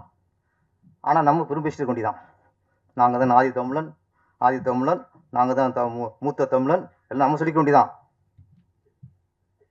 மற்ற சொல்ல மாட்டான். நம்ம பெருமையை நம்ம சொல்லாம வேறு யார் சொல்கிறது? அப்போ உண்மையை திருப்பி சொல்லிட்டு இருந்தால் தான் நமக்கே ஓஹோ நம்ம தான் மூத்த குடிமகனும் அப்படின்னு ஞாபகத்துக்கு இருந்துகிட்டு இருக்கோம். நல்ல வார்த்தை போட்டார். முதல் மனிதன் சொல்ல முதல் தலைவன் தமிழன் தான், உலகத்திலே மிக சிறந்த தலைவன். அது தமிழனுக்கு தமிழ் நம்மளா தலைவன் நடிச்சு கொண்டிதான் என்ன. அது ஒரு உற்சாகம் தானே, ஒரு நல்ல வார்த்தை. டாக்டர் இவ்வளோ வரியில் அந்த வார்த்தை வந்து இன்றைக்கும் மனசில் அப்படியே பதிஞ்சிருச்சு. அப்புறம் இந்த படத்தோட கதாநாயகன் நட்டி அவர்கள், அவரை பற்றி சொல்லணும்னா, இப்போ விஜய் சார் வந்து அரசியலுக்கு வந்துருக்கிறாரு. இன்னைக்கு சம்பளம் 150 கோடி 200 கோடி சொல்கிறாங்க. அந்த அவ்வளோ பெரிய அமௌண்ட்லாம் விட்டுட்டு, அவ்வளோ பெரிய வருமானத்தை விட்டுட்டு இன்னைக்கு முழுக்க அரசியலுக்கு வந்துட்டார். எப்படி விஜய் சார் அவ்வளோ பெரிய வருமானத்தை விட்டுட்டு அரசியலுக்கு வந்தாரோ அதே மாதிரி சார் நட்டியும்.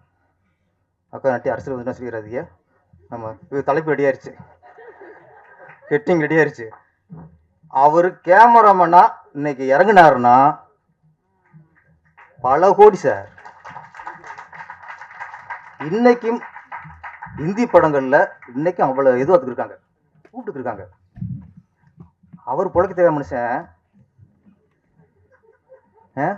வருதுல கொடி வருதுல வாங்கி கல்லா கட்டாம இந்த நடிப்புங்கிறதுல அவருக்கு ஒரு அவ்வளோ ஒரு ஆர்வம். அதுல ஒரு அதுல நடிப்பு லவ் பண்றாரு. அப்ப இந்த படத்துக்கு நீங்க கேமராமேனா உங்களுக்கு 5 கோடி சம்பளம். இந்த படத்தில் ஹீரோவானா உங்களுக்கு 50 லட்சம் சம்பளம். 5 கோடி தூக்கி போட்டுவார். நீ 50 லட்சம் 5 லட்சம் தெரியா வாரா நான் ஹீரோயா. மனுஷனுக்கு நானும் யோசிப்பேன், என்னன்னா இவ்வளோ ஆஃபர் இருக்கு, இவர் அந்த நடிப்பில் அவ்வளோ ஒரு ஈர்ப்பாக இருக்காரு அப்படின்னா, நமக்கு எது பிடிக்குதோ, நம்ம மனசு எது விரும்புதோ, நம்ம எதை செஞ்சா அவன் மனசுக்கு ஆத்ம திருப்தி இருக்குதோ அங்கே பணத்தையே பார்க்கக்கூடாது சார். அதுதான் வாழ்க்கை. பணத்துக்காக போயிட்டு இருந்தோம்னா நாளைக்கு இந்த இது கிடைக்காது, இந்த சந்தோஷம் கிடைக்காது, இந்த நிம்மதி கிடைக்காது. அப்போ குழந்தையா இருக்கும்போது அது என்னத்தை இது விரும்புதோ அதை கொடுத்தா தான் சந்தோஷம். அன்னைக்கு விரும்புகிறத 20 வருஷம் கொடுத்தா சாப்பிடுமா? குழந்தையா இருக்கும்போது அதுக்கு ஸ்வீட் பிடிக்கும், லட்டு கேட்கும், சிலேபி கேட்கும், எல்லாம் கேட்கும். 40 வயசுக்கு சுகர் வந்துடும். சுகர் வரும்போது சிலேபி கொடுனா தூக்கி எரிஞ்சிடுவாங்க.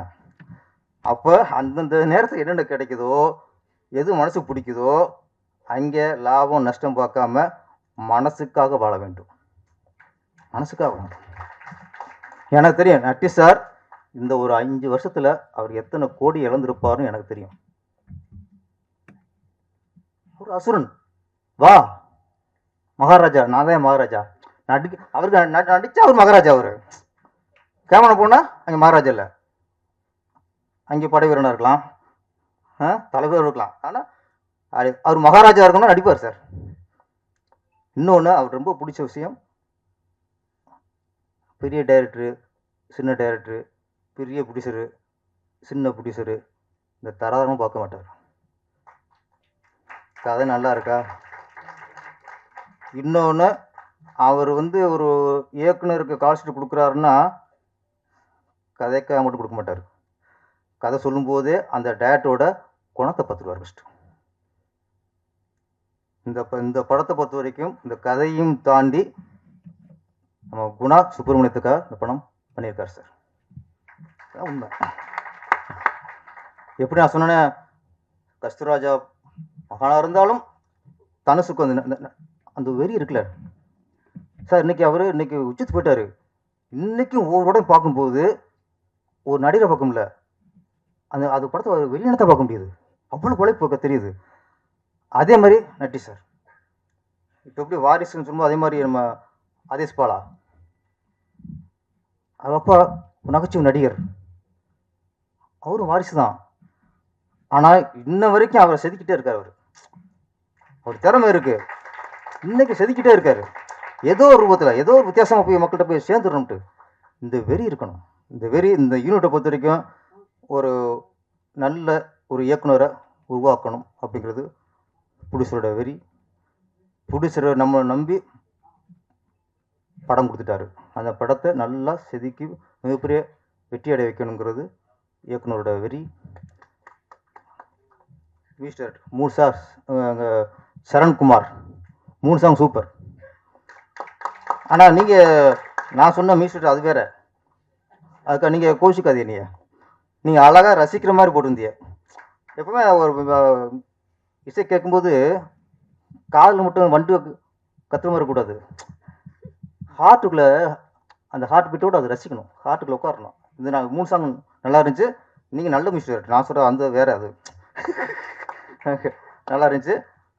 நிசாந்த் நல்லா பண்ணியிருந்தீங்க, சூப்பர். பாடினி ஓகே பேர், ஓகே பாடினி நல்ல ஒரு தமிழ் பேர். பாடுனி அப்படிங்கிறது வேறு, பாடினிங்கிறது வேறு. என்ன பாடுனா அது பாடகராயிரும், பாடினா கவிஞராயிரும். இவ்வளோ வித்தியாசம் தானே.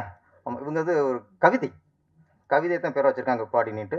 ஆமாம், இந்த மொத்த யூனிட்டும் இந்த படத்தின் வெற்றி மூலமாக மிகப்பெரிய இடத்தை அடைய வேண்டும். தொடர்ந்து செந்தில் வெற்றிவேலன் அவர்கள் தொடர்ந்து வெற்றி வந்துச்சு பாருங்க. அது பேர் சொல்லும்போது செந்திலும் போது வெற்றி வேலைங்கும் போது அங்கேயே வெற்றி ஆட்டோமேட்டிக்காக நான் படம் சொல்லிட்டோம். வெற்றின்னு அது படிச்சிடும் சார். செந்தில் வேலனாகிய வெற்றிவேலன் மிகப்பெரிய வெற்றியை கொடுக்கணும். அடுத்த படத்தில் எங்களை போல ஒரு பாடலை சேர்க்கும் ஒரு பாட்டை கொஞ்சம் அப்படி தூக்கி போடுங்க அப்படியா. நன்றி, வணக்கம். படம் மிகப்பெரிய வெற்றியை வாழ்த்துக்கள். நன்றி. மேடையில் இருக்கிற பெரியவங்களுக்கும் மேடைக்கு முன்னால் இருக்கிற மிகப்பெரியவங்களுக்கும் என்னுடைய வணக்கம். நான் மீடியாவை சொன்னேங்க. மீடியா, டிவி, நீங்கள் தான் பெரியவங்க. ஒரு படத்தை ஆக்கிறதும் உங்கள் கையில் தான் இருக்குது, உருவாக்குறதும் உங்கள் கையில் தான் இருக்குது. நானும் என் குழந்தைகளும், இப்போ என் பேரன் கூட வந்திருக்காரு, அவர் சொல்ல மறந்துட்டார், பேரரசு. என்னுடைய பேரனை சொல்ல மறந்துட்டு. இப்போது நிலவுக்கு என் மேல் என்னடி கோபம்னு ஒரு படம். இந்த அளவுக்கு காரணம் நீங்கள் தான். நீங்கள் மனசு வச்சதுனால தான் நாங்கள் திருப்பி இங்கே ஒரு மேடையை போட்டு இந்த இடத்துல நின்று நாங்கள் மீட்டிங் போட்டு பேசிக்கிட்டு இருப்பாங்க. எல்லோரும் எனக்கு தெரிஞ்சவங்களாக தான் இருப்பாங்க. சில பேருக்கு நான் தெரிஞ்சவனாக இருப்பேன். இதில் முதல்ல நான் இதில் நன்றி கடனும் செலுத்த வேண்டியது தயாரிப்பாளர்களுக்கு. செந்தில் வேலன் இல்லையா, செந்தில் வேலன். ஒரு தயாரிப்பாளர் போய் திடீர்னு டாக்டர் வேலை பார்த்துட முடியாது. ஒரு டாக்டர் படம் எடுத்திருக்கார், விட்டுருவோமா நம்ம? தயவு செஞ்சு ஒரு படத்தை இந்த அளவுக்கு கொண்டு வர்றதுக்கு இன்னும் படம் ரிலீஸ் ஆகலை. எவ்வளவு காயப்பட்டிருப்பாங்க, எவ்வளவு துன்பங்களை அனுபவிச்சிருப்பாங்க. முகம் தெரியாதவங்களை வச்சுக்கிட்டு, முகம் தெரியாத இயக்குனர், முகம் தெரியாத தயாரிப்பாளர், எல்லா வசதிகளும் இருந்தாலே இன்னைக்கு கஷ்டம். எதுவுமே இல்லாமல் இந்த அளவுக்கு படத்தை எவ்வளோ இன்வெஸ்ட் பண்ணி எப்படி கொண்டு வந்தாங்க அப்படிங்கிறது அந்த கடவுளுக்கு தான் வெளிச்சம். அவங்களெல்லாம் நீங்கள் ஒரு 4 வார்த்தைகள், எங்களை பற்றியெல்லாம் எழுதாதீங்க, இந்த படத்தை பற்றி ஒரு 4 வார்த்தைகள் எழுதுனீங்கன்னா நல்லா, இல்லாட்டியும் நல்லா இருக்குன்னு எழுதுங்க. அதனால ஒன்றும் உங்களுக்கு குறைஞ்சிட போகிறதில்ல. ஒன்றும் நல்லா தான் இருக்குது. 3 சாங்ஸ் பார்த்தோம், ஒரு ட்ரைலர் பார்த்தோம், ரொம்ப அழகாக ஒரு இலக்கண பிழை இல்லாமல் இருக்குது. அதை நீங்கள் எழுதுறதுல ஒரு தவறும் கிடையாது. அவங்க நல்லா வரணும், வந்தால் திருப்பி திருப்பி நம்ம சந்திச்சுக்கிட்டே இருப்போம். இந்த சினிமாவில் சம்பாதிச்ச எவனுமே இதை எடுத்துக்கிட்டு வெளியூர் ஓடி போயிட முடியாது. அந்த டாக்டர் மறுபடியும் இங்கே தான் வருவார், இன்னொரு படமும் எடுப்பார். ஐ திங்க் நானே டைரக்டராக இருந்தாலும் இருக்கலாம்ல இருக்கலாம். அதனால் இதுக்கெல்லாம் உங்கள் சப்போர்ட் ரொம்ப தேவைப்படுது. நான் எவ்வளோ உங்களோட கலந்து வளர்ந்து வந்திருக்கேன் அப்படிங்கிறது நமக்குள்ளே இருக்கிற உறவுகள் சொல்லும். ஒவ்வொரு தனித்தனி பேரை கூட என்னால் சொல்ல முடியும். இயக்குனர் ஒரு வார்த்தை சொன்னார், டைரக்டர் குணா சுப்பிரமணியம். குணாவே போதுமானதாக இருக்குது. சுப்பிரமணியம் குடும்ப கஷ்டம் இருந்தது அப்படின்னு சொன்னார். இது சினிமாவில் இருக்கிற ஒவ்வொருத்தனையுமே கோழையாக்குறது குடும்ப கஷ்டம்தான். அதாவது ஓட்டப்பந்தயத்தில் முதுகில் மூட்டையை கட்டிக்கிட்டு ஓடின மாதிரி சினிமாவில் இருக்கிறவன் குடும்பம் வச்சிருக்கிறது. ஏன்னா இதை நான் அனுபவிச்சவன். நான் சென்னைக்கு வரும்போது கிட்டத்தட்ட இந்த சினிமா இருக்கு இல்லைங்களா, இது ஒரு அபூர்வமான சக்தி இருக்குது இந்த சினிமாவுக்கு. தனக்கு வேண்டியவர்களை தானே தேர்ந்தெடுத்துக் கொள்கிறது. நீ எந்த மூலையில் போய் இருந்தாலும் உன்னை விடாது. தகுதி இல்லாத ஒருத்தனை நீ எவ்வளவு முயற்சி பண்ணாலும் உள்ள நுழைய விடாது. அதுதான் சினிமா. இதுக்கு நானே ஒரு உதாரணமாக நிற்கிறேங்க. ஐ திங்க் 1979 78 வருஷம்னு நினைக்கிறேன். நான் அசல் பட்டி கேட்டான். 200% நாட்டுப்புறத்தான். நான் இங்கே இருக்கிற நாகரிகங்கள் எதுவுமே தெரியாது. பஸ்ஸில் ஏறி மதுரையிலேருந்து சென்னைக்கு வரணும். அது சென்னைன்னா என்ன, சென்னையில் யார் இருக்கா, எங்கே வழி இருக்குது, ஒன்றும் தெரியாது. வந்து பார்த்தா திடீர்னு போர்டை பார்த்தாக்கா சென்னை சென்னை சென்னைன்னு போர்டு, கடையுடைய போர்டுகள் இருக்குது. சென்னை சென்னை தான் தெரியும், அதுக்கு பக்கத்தில் இருந்ததை பார்க்கல. சென்னை வந்துருச்சே அப்படின்னு சட்டுன்னு இறங்கிட்டேன் அவசரமாக. இந்த பஸ்ஸு போயிடுச்சு. அந்த கையில் இருந்த விலாசத்தை கொண்டு போய் ஒருத்தர்கிட்ட காமிச்சேன். ஐயா இந்த விலாசம் எங்கே இருக்குது? அவர் என்ன இப்படி ஒரு மாதிரியாக பார்த்தார், லூஸை பார்க்குற மாதிரி சிரிச்சார். புச்சா? என்னடா புச்சாங்கிற, எந்த ஒரு புச்சா, ஊருக்கு புதுசான்னு கேட்குறாரு. ஆமாங்க. அட பாவி, நீ போகிறது இன்னும் 20 கிலோமீட்டர் இருக்குது. நான் போக வேண்டியது வண்ணாரப்பேட்டை. நான் இறங்குனது தாம்பரத்தில். கையில் இருக்கிறது ஒரே ₹1 நாணயம் தான் இருக்குது. வேறு வழியில் அங்கேருந்து பஸ்ஸில் ஏறினா பஸ்ஸுக்கு வண்ணாரப்பேட்டைக்கு 80 பைசாங்கிறான். மிச்சம் 20 நயா பைசா. இரவு 11 மணி. இப்போ கொஞ்ச நாளைக்கு முன்னாடி மழை பெஞ்சுது, அந்த மாதிரி மழை பெஞ்சிக்கிட்டே இருக்குது. டக்குன்னு இறங்குனா குப்புன்னு கண்ணு முன்னாடி திருப்பதி கோயில் மாதிரி வெளிச்சம். என்னடா இது அப்படின்னு பார்த்தா மகாராணி தியேட்டர். பாருங்க எவ்வளோ பெரிய சிக்னல் கிடச்சிருக்குன்னு. முதல் படி எடுத்து வச்ச உடனே கண் முன்னாடி மகாராணி தியேட்டர்னு நிற்குது. அந்த விலாசத்தை காட்டிக்கிட்டு, அப்போ நான் ரொம்ப ஒல்லியாக இருப்பேன், ஒரு குச்சிக்கு துண்டி போட்ட மாதிரி தான். இதை விட டபுள் கருப்பாக இருப்பேன். இப்போவும் கருப்பு தான். அப்போ என் மனைவி எப்படி தான் என்ன கல்யாணம் பண்ணிக்கிட்டாங்களோ தெரியல எனக்கு. அந்த மழையில் நனைஞ்சிக்கிட்டே அதை விசாரிச்சுக்கிட்டு அந்த விலாசத்தை போயிட்டுருக்கிறேன். திருப்பி பார்த்தாக்க மறுபடியும் மகாராணி தியேட்டரே வருது. 2வது சிக்னல். என்னடா மறுபடியும் இதே தியேட்டர் வருதே. வந்த வழியை திருப்பி விசாரிச்சுட்டே போகிறேன். திருப்பி நான் போகிற விலாசம் வரல, மறுபடியும் மகாராணி தியேட்டர் வருது.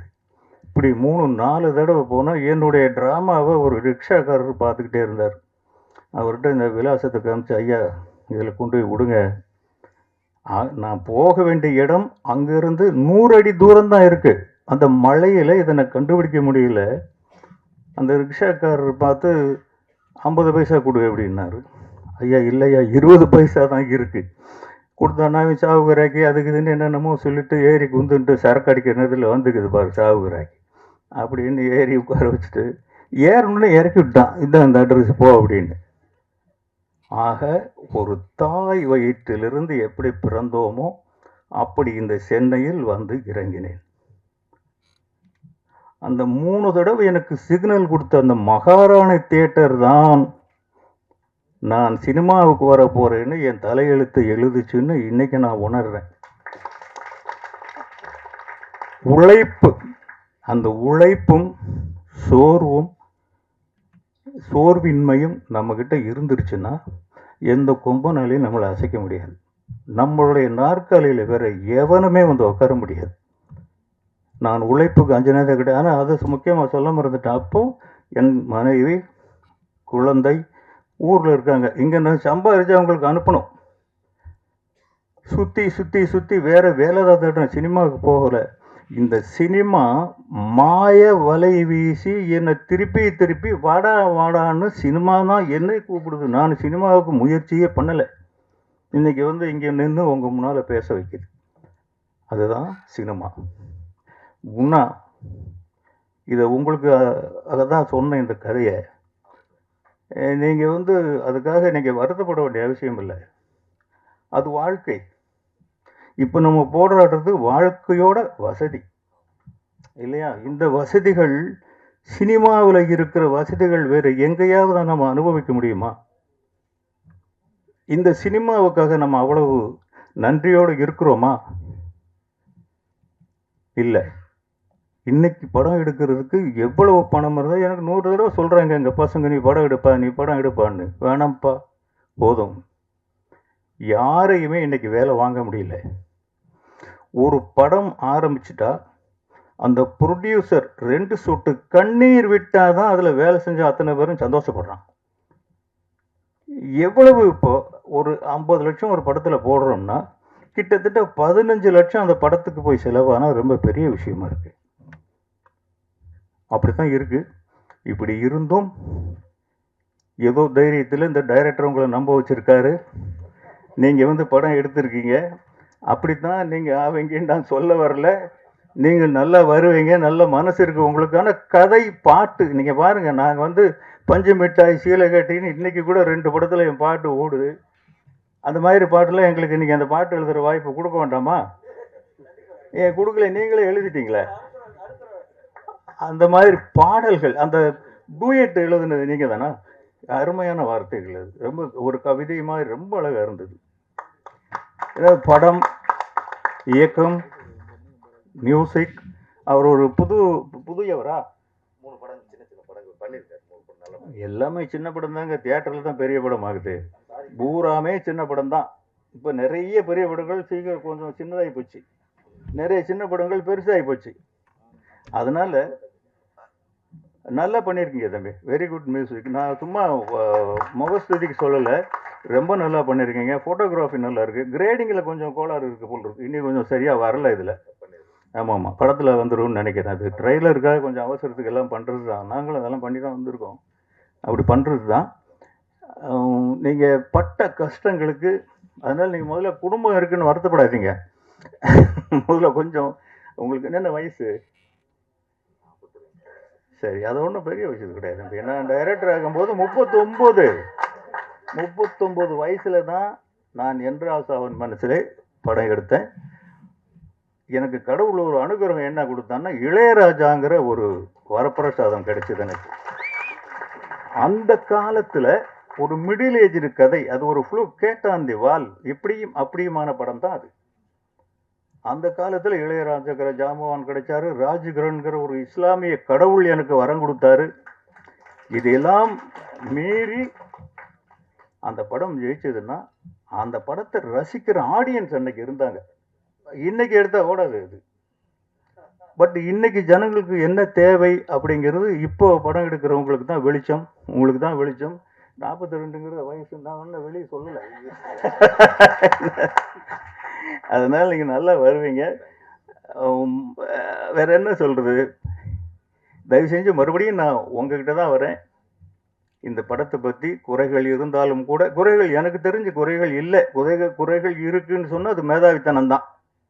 தயவு செஞ்சு 2 நல்ல வார்த்தைகள் எழுதுங்க. இத்தனை தடவை நான் உங்களை கேட்க வேண்டியது கிடையாது, படம் என்னது கிடையாது. இருந்தால் கூட அவருடைய இடத்துல இருந்து உங்களை நான் ரெக்வஸ்ட் பண்ணி கேட்குறேன், 2 நல்ல வார்த்தைகள் எழுதுங்க. உண்மையிலேயே நான் இப்போ சமீப காலமாக எந்த விழாக்களுக்கும் போகிறதில்ல.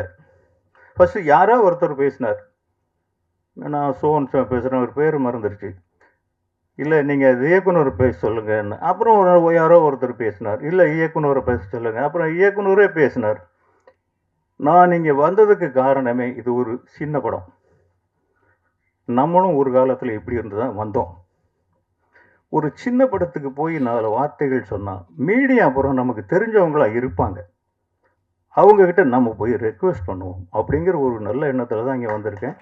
அதுக்காக ஒரே ஒரு 2 வார்த்தைகள், நல்ல வார்த்தைகள் சொல்லுங்கள். அந்த படம் ஒரு 4 நாள் போனோம், இன்றைக்கி 4 நாள் போனால் போதுமானது. 4 நாள் போனால் உங்களுக்கெல்லாம் ஒரு புண்ணியம் அதனால் கிடைக்கும். அவர் இன்னும் 2 படம் பண்ணுவார், மறுபடியும் நமக்குள்ளே தான் இருப்பார் அவர். எல்லா தொழில்நுட்ப கலைஞர்களுக்கும் அவங்க பாடினே, அவங்க பேரை புரிஞ்சுக்கிறதுக்கு ஒரு 5 நிமிஷம் வச்சுங்க, பார்த்த உடனே. ஒருவேளை ஒரு பாம்பே பொண்ணாக இருக்கும்னு நினச்சிட்டு இருந்தேன், பாடினுன்னாங்க. ஓ பாடினி குப்தா, பாடினி ராவுன்னு இருக்கும் போல இருக்குன்னு நினச்சேன். அம்மா உங்கள் பேர் திருப்பி சொல்லுங்கள். இல்லை அப்படின்னு நினச்சேன். இப்போ பாடினி குமார்னு சொன்னாங்க. தமிழ் பொண்ணு அழகாக தமிழில் பேசிட்டாங்களே, அதுவே உங்களுக்கு பாதி சக்ஸஸுங்க. ஒரு ஹீரோயின் தமிழ் பேசிட்டா. நட்டி, உங்களை நான் பாராட்ட வேண்டிய அவசியம் இல்லை.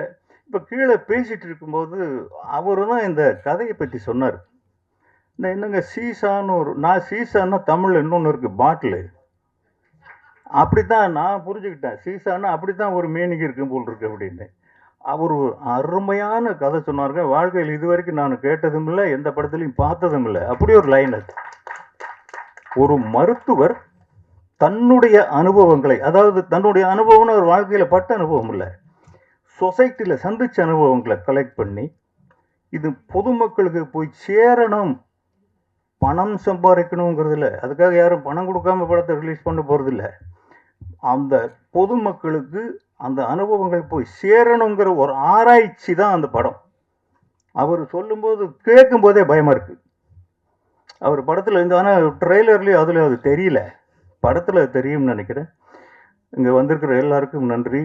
வெற்றி பெற வேண்டும் என வாழ்த்த வந்திருக்கிற மேடையில் இருக்கிற வல்லவர்களே, இதழில் அமர்ந்திருக்கிற உள்ளத்தின் அடித்தளத்திலிருந்து ஆழ் மனதிலிருந்து வாழ்த்த வந்திருக்கிற நல்லவர்களே, உங்கள் அத்தனை பேருக்கும் என்னுடைய நன்றி கலந்த வாழ்த்தனையும் வணக்கத்தையும் தெரிவித்துக் கொள்கிறேன். டைரக்டர் குணா அவர்கள் நேற்று இரவு என்னை சந்தித்து அழைத்தார்கள். நான் வேறொரு வேலையாக இருந்து வர முடியாத சூழ்நிலை. நான் எவ்வளோ சொன்னேன், நான் எர்ணாவூர் பக்கம் இருக்கேன், அங்கேருந்து வர்றதுக்கு இல்லை, எப்படியாவது வந்தாகணும்னாங்க. அன்பு கட்டளை, இயக்குனுடைய அந்த அன்பு கட்டளை ஏற்று சின்ன படம் பெரிய படமாக வேண்டும், நம்முடைய நல்ல உள்ளத்தாலே அதை வாழ்த்த வேண்டும். வைப்ரேஷன் வேறு ஒன்றும் இல்லை, நல்லவங்கெல்லாம் சேர்ந்து ஆழ் மனதிலிருந்து வாழ்த்துதல், இறைவனை வேண்டுதல், அது வெற்றிக்கு அறிகுறியாகும். அது அப்புறம் டைரக்டருடைய திறமை, ப்ரொடியூசருடைய அதிர்ஷ்டம். இதில் என்னென்னா, ப்ரொடியூசர் ஒரு மருத்துவர். அந்த மருத்துவர் வேலையை பார்க்காம கதை எழுதுறது, கவிதை எழுதுறது, அதையும் சேர்த்து பார்த்துருக்கார்.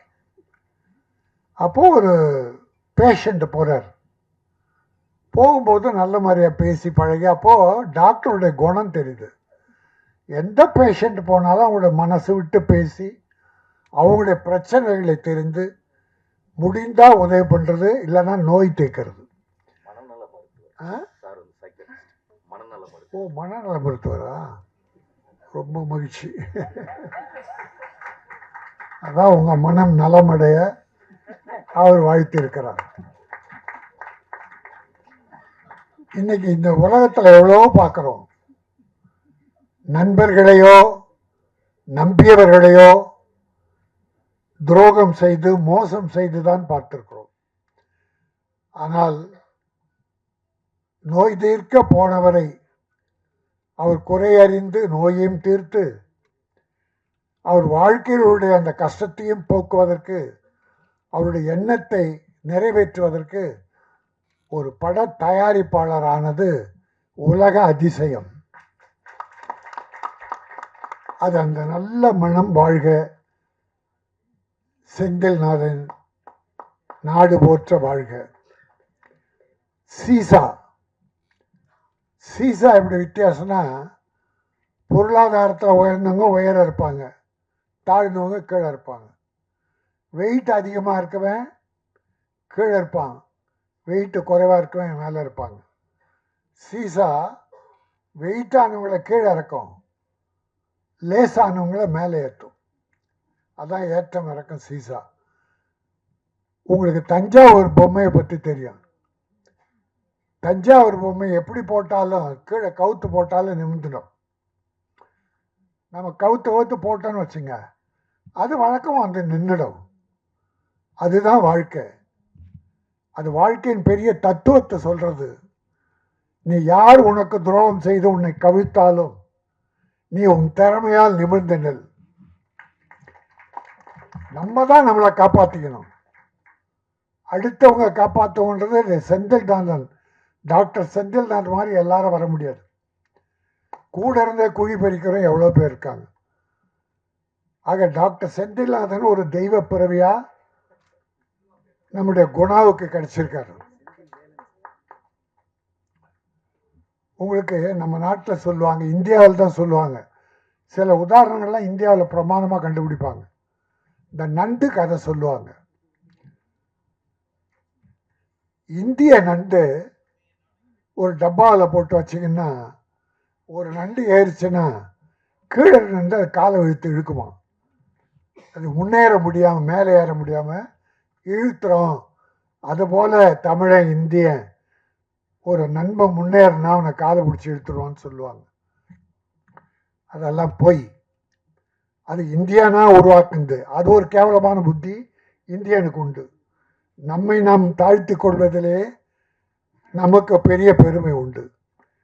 இப்படி செந்தில்நாதன் மாதிரி எவ்வளோ பெரிய உதாரணங்கள் இருக்காங்க. கை தூக்கி விட்டவங்க எவ்வளவோ பேர் இருக்காங்க. நம்ம அவங்கள தான் நினைக்கணும். இல்லை கை விட்டாங்கன்னா ஏதோ ஒரு காரணம் இருக்கலாம். ஆனால் அவங்கள மன்னிச்சு, இன்னா செய்தாரை ஒருத்தல் அவர் நான் நன்னயம் செய்து விடல் என வள்ளுவன் சொன்னது போல நம்ம தவறு செய்தோட மன்னிச்சிடணும். இந்த சீசா என்பது ஒரு அருமையான கதை. குணா சொன்னார். அவர் எப்படி டைரக்ட் ஆனார், டாக்டர் எப்படி அவருக்கு உதவி பண்ணார் என்று சொன்னதோடு கதையுடைய ஒரு சில வரிகளை சொன்னார். எத்தனை நாள் ஷூட் பண்ணேன்னு சொன்னார். நான் முதல்ல யார் வந்து கேட்டாலும் எவ்வளோ ஷூட் பண்ணீங்கன்னு, ஒரு நியாயமான அளவு ஷூட் பண்ணிருக்காரு. செலவினங்களும் இந்த படத்துக்கு தேவையான, கதைக்கு தேவையான செலவு பண்ணியிருக்காங்க. மிதமிஞ்சியும் அவர் பண்ணிடல.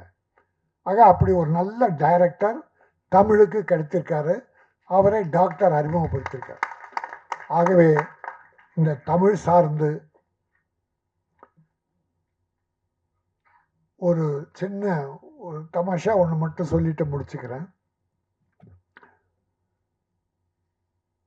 ஒரு இந்தியன், ஒரு அமெரிக்கன், ஒரு ஜப்பான்,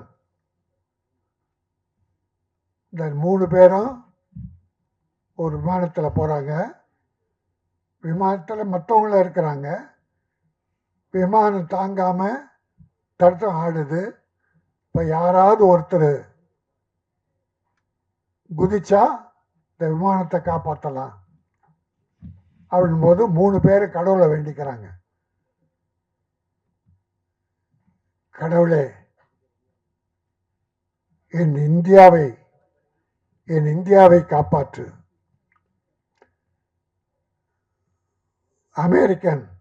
என் அமெரிக்காவை காப்பாற்று. ஜப்பானை காப்பாற்றுன்னு கடவுளை வேண்டிக்கிறான். ஜப்பான்காரன் கடவுளை வேண்டிக்கிறான், கடவுள் ஆசீர்வதிக்கிறார். அமெரிக்காக்காரன் கடவுளை வேண்டிக்கிறான், ஆசீர்வதிக்கிறார். இந்தியாக்காரன் கடவுளை வேண்டும் போது கடவுளே அழுறார். கடவுள் ஓன்னு அழுறார். என்னன்னா, இந்தியாவை காப்பாற்ற இந்தியனே இல்லை. சரியா, இந்தியாவிலே ஆட்கள் இல்லை. ஆக எல்லாரும் சேர்ந்தாலும் இந்தியாவை காப்பாற்றுறது கஷ்டம் அப்படின்னு ஒரு உதாரணம் சொல்லுவாங்க. அதெல்லாம் பொய். அப்படிப்பட்ட உதாரணங்களை சூது மனம் படைத்தவர்கள், குறைபாடு மனம் படைத்தவர்கள் தான் சொல்லுவாங்க. எல்லாருமே பாசிட்டிவா நான் வளரணும், நீ வளரணும், நாடு வளரணும், எல்லாரும் வளரணும் என்கிற எண்ணம் யாருக்கெல்லாம் இருக்கிறதோ அவர்கள் மனம் தூய்மையாக இருக்கும். நம்முடைய விவேகானந்தார் ஒரு உதாரணம் சொல்லுவார். மனிதனே, உன் மனம் குப்பை தொட்டி அல்ல. அந்த குப்பை தொட்டியாக நினைத்து நீ கண்டதை உள்ளே போட்டுக் கொள்ளாதே. பொய், அழுக்காறு, துரோகம், பிறரை வாழ வைக்க, பிறரை அழிக்க வேண்டும் என்ற எண்ணம் போன்ற குப்பைகளை உன் மனதில் போட்டுக் கொள்ளாதே. மனம் ஒரு தங்க பீரோ. அந்த பீரோவில் என்ன வைப்போம்? தொடப்பக்கட்டை, செருப்பு, இதெல்லாம் யாருன்னா ஒரு பீரோவில் வைப்பாங்களா? அதை தூக்கி வெளியே போடுவாங்க. ஆனால் உன் மனம் ஒரு தங்க பீரோ. அதை நல்லவைகளை வை, பிறர் வாழ வேண்டும் என்கிற வள்ளல் தன்மையை வை. நீ சுத்தமாக இரு, தூய்மையாக இரு. மக்கள் எல்லோரும் உன்னை வாழ்த்துவார்கள். நீ மக்களை வாழ்த்து. பிறரை வாழ்த்துவதாலே நீ வாழலாம் என்பதாலே இந்த சின்ன படத்தை பெரிய படமாக வேண்டும் என்று இறைவன் அருள் வேண்டி வந்திருக்கிறேன். சீசா என்கிற இந்த படம் நல்ல மனம் கொண்ட மருத்துவரால் இன்றைக்கு இது ஆரம்பிக்கப்பட்டது. ஒரு புதிய இயக்குனரை உருவாக்கி இருக்கிறார். இயக்குனரும் வாழ வேண்டும், தயாரிப்பாளர் வாழ வேண்டும். தயாரிப்பாளர் திரும்பி பணம் வந்தால் அடுத்து படம் எடுப்பார். தொழிலாளர்கள் வாழ்வார்கள், தொழில்நுட்ப கலைஞர்கள் வருவார்கள். ஆகவே இந்த சீசா முதலீடு செய்த நமது மருத்துவர் ஐயா வாழ்க, வெற்றி பெறுக, இயக்குனர் வாழ்க, தொழில்நுட்ப கலைஞர்கள் அத்தனை பேரும் வாழ்க. நன்றி, வணக்கம். ரொம்ப நேரம் அப்படியே உட்காந்து கொஞ்சம் கஷ்டமாக இருந்தது. வந்திருக்க எல்லாருக்கும் என்னுடைய வணக்கம். குறிப்பாக மேடையில் இருக்க ஜாம்பவான்கள், Kasthuri Raja sir, Rajan sir and Perarasu sir, நண்பர் மைக்கேல் அவர்கள். ஸோ இதெல்லாம் இவங்க வாழ்த்து வந்ததுக்கு என்னுடைய மனமார்ந்த நன்றியும் வணக்கமும். இந்த படத்தில் ஒரு முக்கியமான விஷயம் நான் சொன்னேன்னா, முதல்ல நான் இந்த சம்மந்தமாக மீட் பண்ணது இயக்குனர் குணா அவங்கள. அவங்க ஒரு 1.5 மணி நேரம், ஒரு 2 மணி நேரத்துக்குள்ளே இந்த கதையை சொன்னாங்க. கதையை கேட்டுகிட்டே வந்தேன். போக போக போக போக நல்லா இருக்குன்னு சொல்லிட்டு முடிச்சதுக்கப்புறம் அப்படியே ஒத்து பார்த்தேன் அவரை. என்ன சார் பார்க்குறீங்க, எதுவுமே சொல்லலைன்னு கேட்டார். எப்படி இந்த கதையை நீங்கள் பண்ணீங்க, எப்படி உங்களுக்கு இது தோணுச்சு அப்படின்னு கேட்டேன். அப்போ சொன்னார், அந்த சில டேர்ம்ஸ் எல்லாம் யூஸ் பண்ணார். அதெல்லாம் பர்ஃபெக்டாக இருந்தது. மெடிக்கல் டேர்மாக இருக்கட்டும், இதெல்லாம் இருக்கட்டும். எங்கேருந்து இதை பிடிச்சிங்க? ஏன்னா அவரை நான் பார்க்கும்போது அவர் என்கிட்ட ஓப்பனாக என்ன சொன்னார்னா, நான் சார் யார்கிட்டையுமே ஒரு ப்ராப்பர் அசிஸ்டண்ட்டாக நான் ஒர்க் பண்ணல சார். நான் ஜென்ரலாக அப்சர்வ் பண்ணி தான் சார் நான் டைரக்டராக போகிறேன் அப்படின்னார். பரவாயில்ல சார், இதில் என்ன இருக்குது, நீங்கள் பண்ணுங்கள், கதையை சொல்லுங்கள், அப்புறம் கேட்கலாம்னு சொன்னதுக்கப்புறம் தெரிஞ்சுது. அப்போ தான் சொன்னார், இந்த படத்தோட முக்கியமான கதை எங்களுக்கு எங்களை ப்ரொடியூசர் சார் தான் சொன்னாங்க. அவரோட கதை அவருடைய கதை, இதில் நான் ஸ்க்ரீன் ப்ளே தான் பண்ணியிருக்கேன் அப்படின்னு அவர் சொன்னார். நான் உடனே சொன்னேன், இந்த படம் பண்ணலாம் சார் அப்படின்னு. ஏன்னா அந்த கதையை அவ்வளோ சாதாரணமாக சொல்லிட முடியாது. அந்த கதையை அப்படி யோசிக்கிறதும் ஒரு கஷ்டமான விஷயம். பைப்போலார் டிஸார்டருங்கிறது ஆக்சுவலாக எல்லாருக்குள்ளேயுமே இருக்குது.